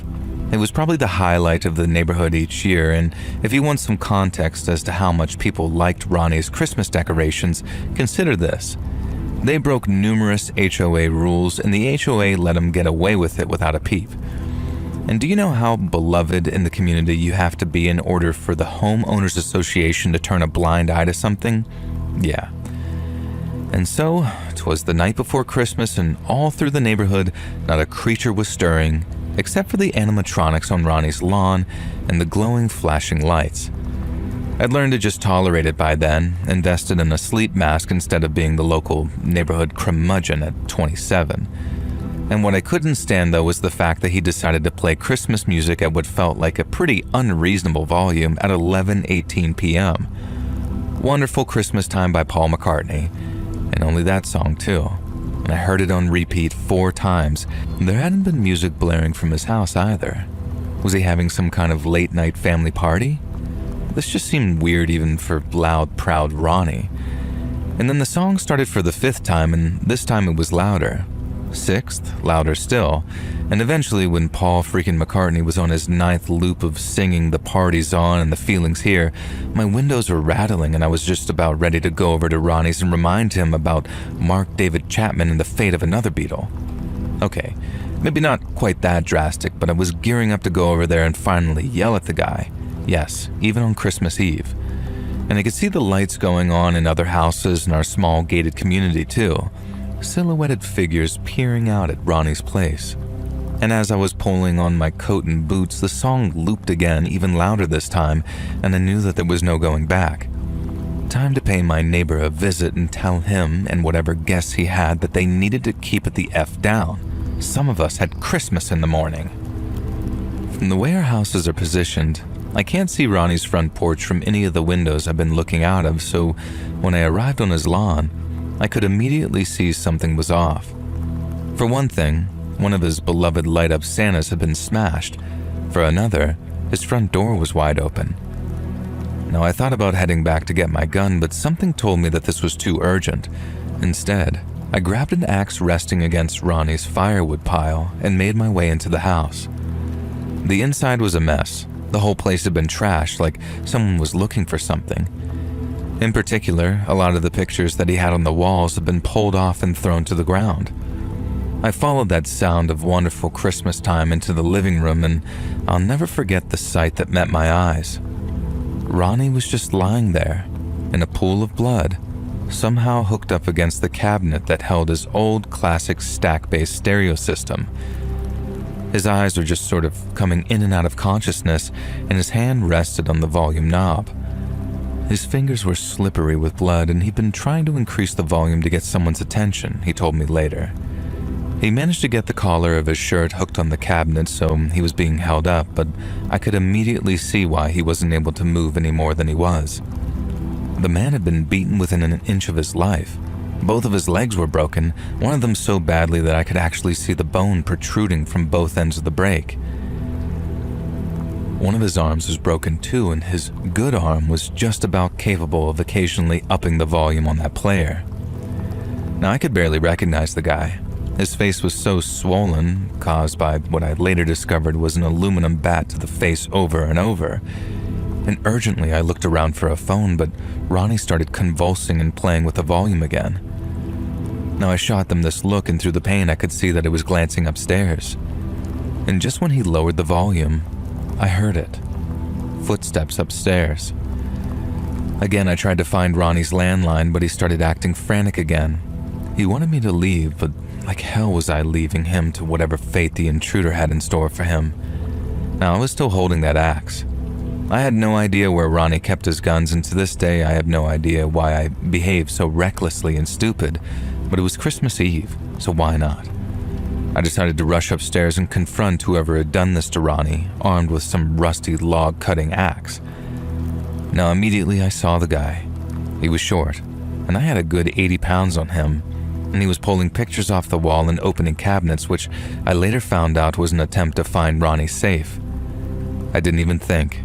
I didn't even feel like going down for murder by attacking a man from behind with an axe, so I flipped the weapon in my hand, and with all the force I could muster, I charged the intruder and cracked him in the side of the head with the handle of the axe.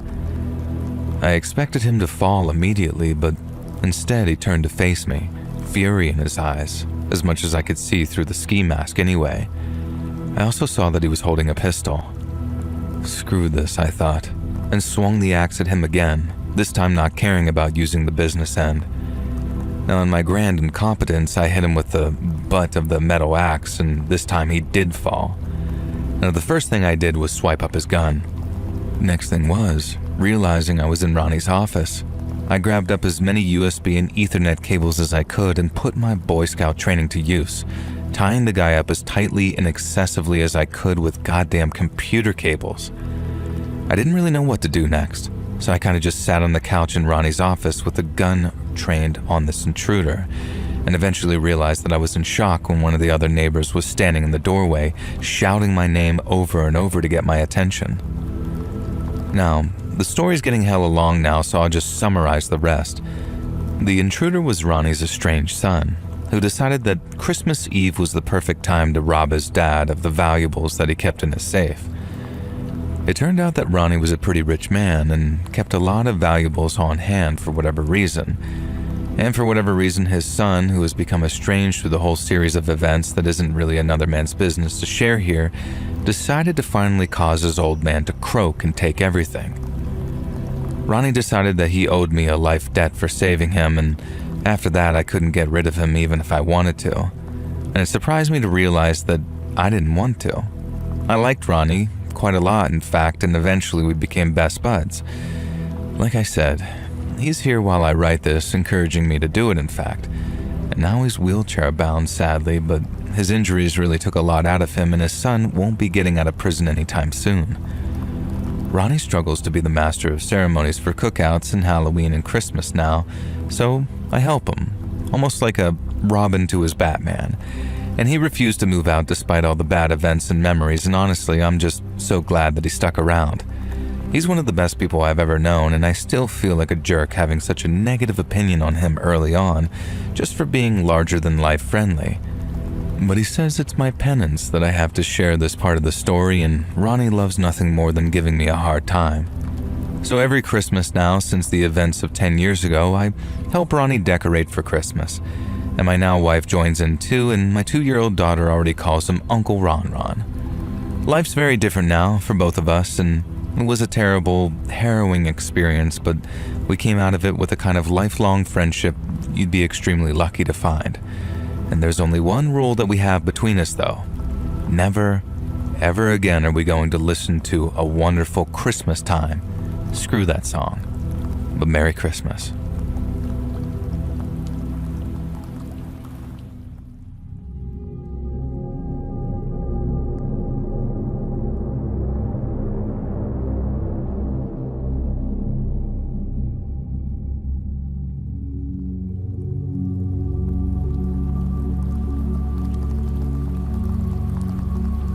I never thought to Google what this is until discussing it with my wife today, and strongly believe that we had a mimic growing up. Reading some of your accounts of very similar events brought me to actual tears, and I've told these stories to people throughout my life and have never forgotten it. It presented itself several times in the house over the course of many years, twice in very similar ways, and stopped after the final one. And when I was very young, probably 6 or so, I woke up late at night to see my mom cross by my door. My parents' bedroom and mine were next to one another at the time, with a bathroom across the hall. It was very specifically my mom, and she had a specific nightgown on. I called out to her, and it arched its back and contorted itself in a way that I can only describe as like when a cat does it. I put my head back down and covered my head, and when I looked again, she was gone. Now fast forward a few years to maybe middle school. I'm downstairs alone and the power goes out in the middle of the day. The house was a bit older and had ratty drop ceilings in the basement, so whenever I was down there, I could usually tell where everyone in my family was. A second after, the power goes out, and I hear a solid minute of what sounded like very heavy boots stomping around upstairs, and thuds and rattling as if things in the house were being dragged and thrown around.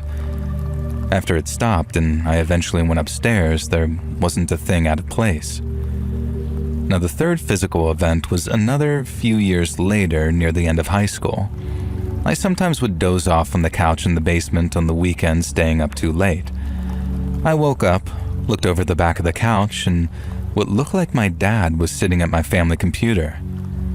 The lights were off downstairs, but I could see him in the glow of the monitor. This was pretty unusual, as my dad was not really a night owl, and I called out to him, and the same thing as the first time happened, as I can only describe it as bristling and changing its posture to be deeply hostile, looking without turning to look at me. I put my head back down for a second to compose myself and try to get a grip and make sure that I wasn't just freaking myself out or making absolutely sure that I was awake. And I got back up and was gone. Now, I was not sleeping. I stood up and went upstairs after that and was up for a while.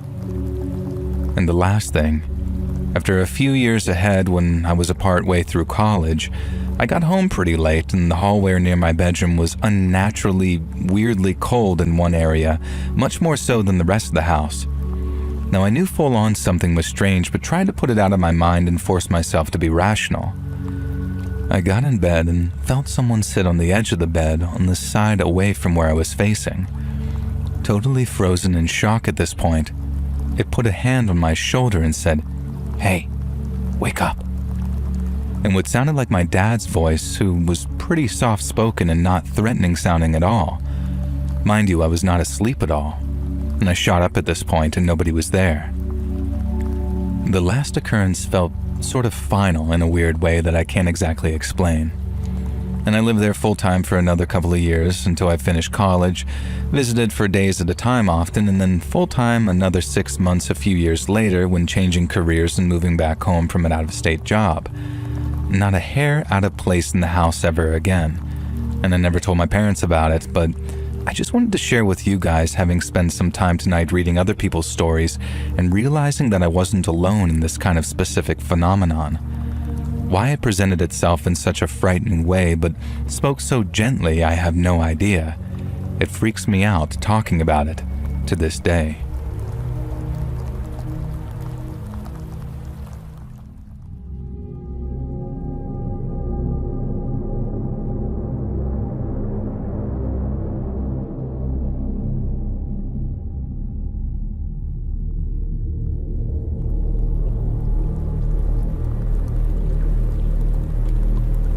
So we moved to this house 2 years ago.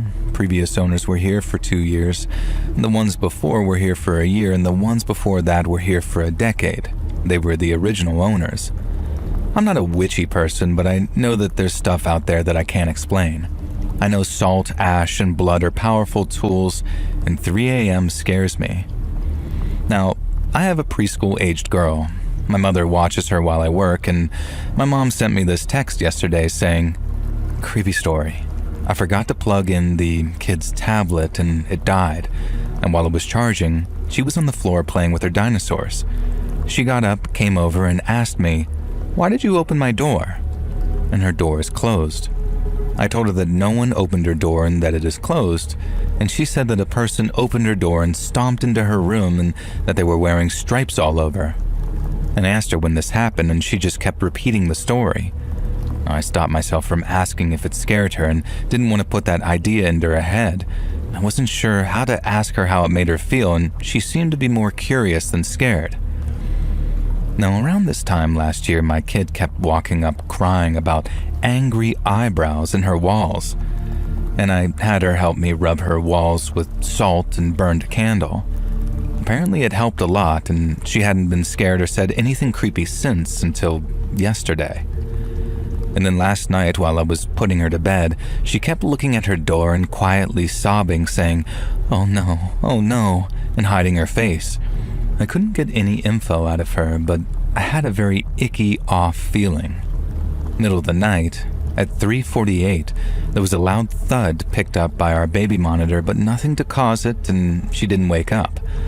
I'm trying to convince myself that this was just the cat being a cat, though nothing in the hallway was disturbed. The monitor doesn't record, and it's just a cheap one, basically almost like a walkie-talkie. But what do? What can I do? Should I get my kid into therapy? Should I burn some sage that I grew myself? Not smudging, as that's a closed practice, I just know that it's a cleansing plant. Should I salt her room again? Add ash? I tried asking in the witch subreddit and then the spells subreddit, and they both said that this belonged here in r/paranormal instead, then deleted my posts. Just help me out because I'm scared.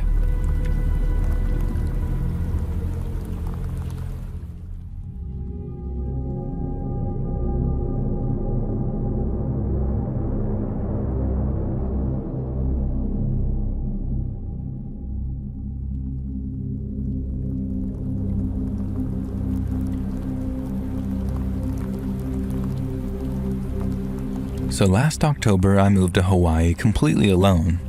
I was unhappy with my life back home and needed a change. I left behind a decently well-paying job that I hated and took a leap of faith, even though I only knew one person on the island. The transition was hard. There were days that I questioned why I had come and what I was looking for. And one afternoon, while playing pickleball, a man approached me. And it was a black man with the bluest eyes I'd ever seen. And we started chatting casually, and then out of nowhere, he began telling me things about my life that no stranger could possibly know. He said I was from Chicago. He named the exact 2 streets my old apartment in Chicago was located, and he said that I had 3 brothers, which I told him no. And after a minute, I realized that he was talking about my blood brother and my 2 stepbrothers. I don't see my stepbrother, so I don't even think about that right away, and he told me that I was Polish and spoke about the close bond that I have with my mother, and every detail was true. I was completely stunned. My first thought was that he might be a stalker, but the conversation continued. He told me he had this sense, and that I was meant to speak with him. And without me mentioning my career, he said that I would soon find a job that I truly love. And then he told me that I'd meet my person and be married at 27, and that I'd have 3 children. I am a 24-year-old female, and those were all things that I've been quietly worrying about. And as strange as it all was, I didn't feel afraid. I felt this very deep sense of peace, like I was exactly where I needed to be. And when it was my turn to play, we wrapped up our conversation and he said something like, "I'm always here. You'll find me around." And I walked toward the court, but after only a few seconds I turned back to look for him, and he was gone. Completely vanished. The courts were fenced in, so there was no way that he could have just walked off unnoticed in that short amount of time, and also wired so I wouldn't be able to see him even if he did. I played there often and have never seen him again, and it was one of the most surreal and unexplainable moments of my life, and I still think about it all the time.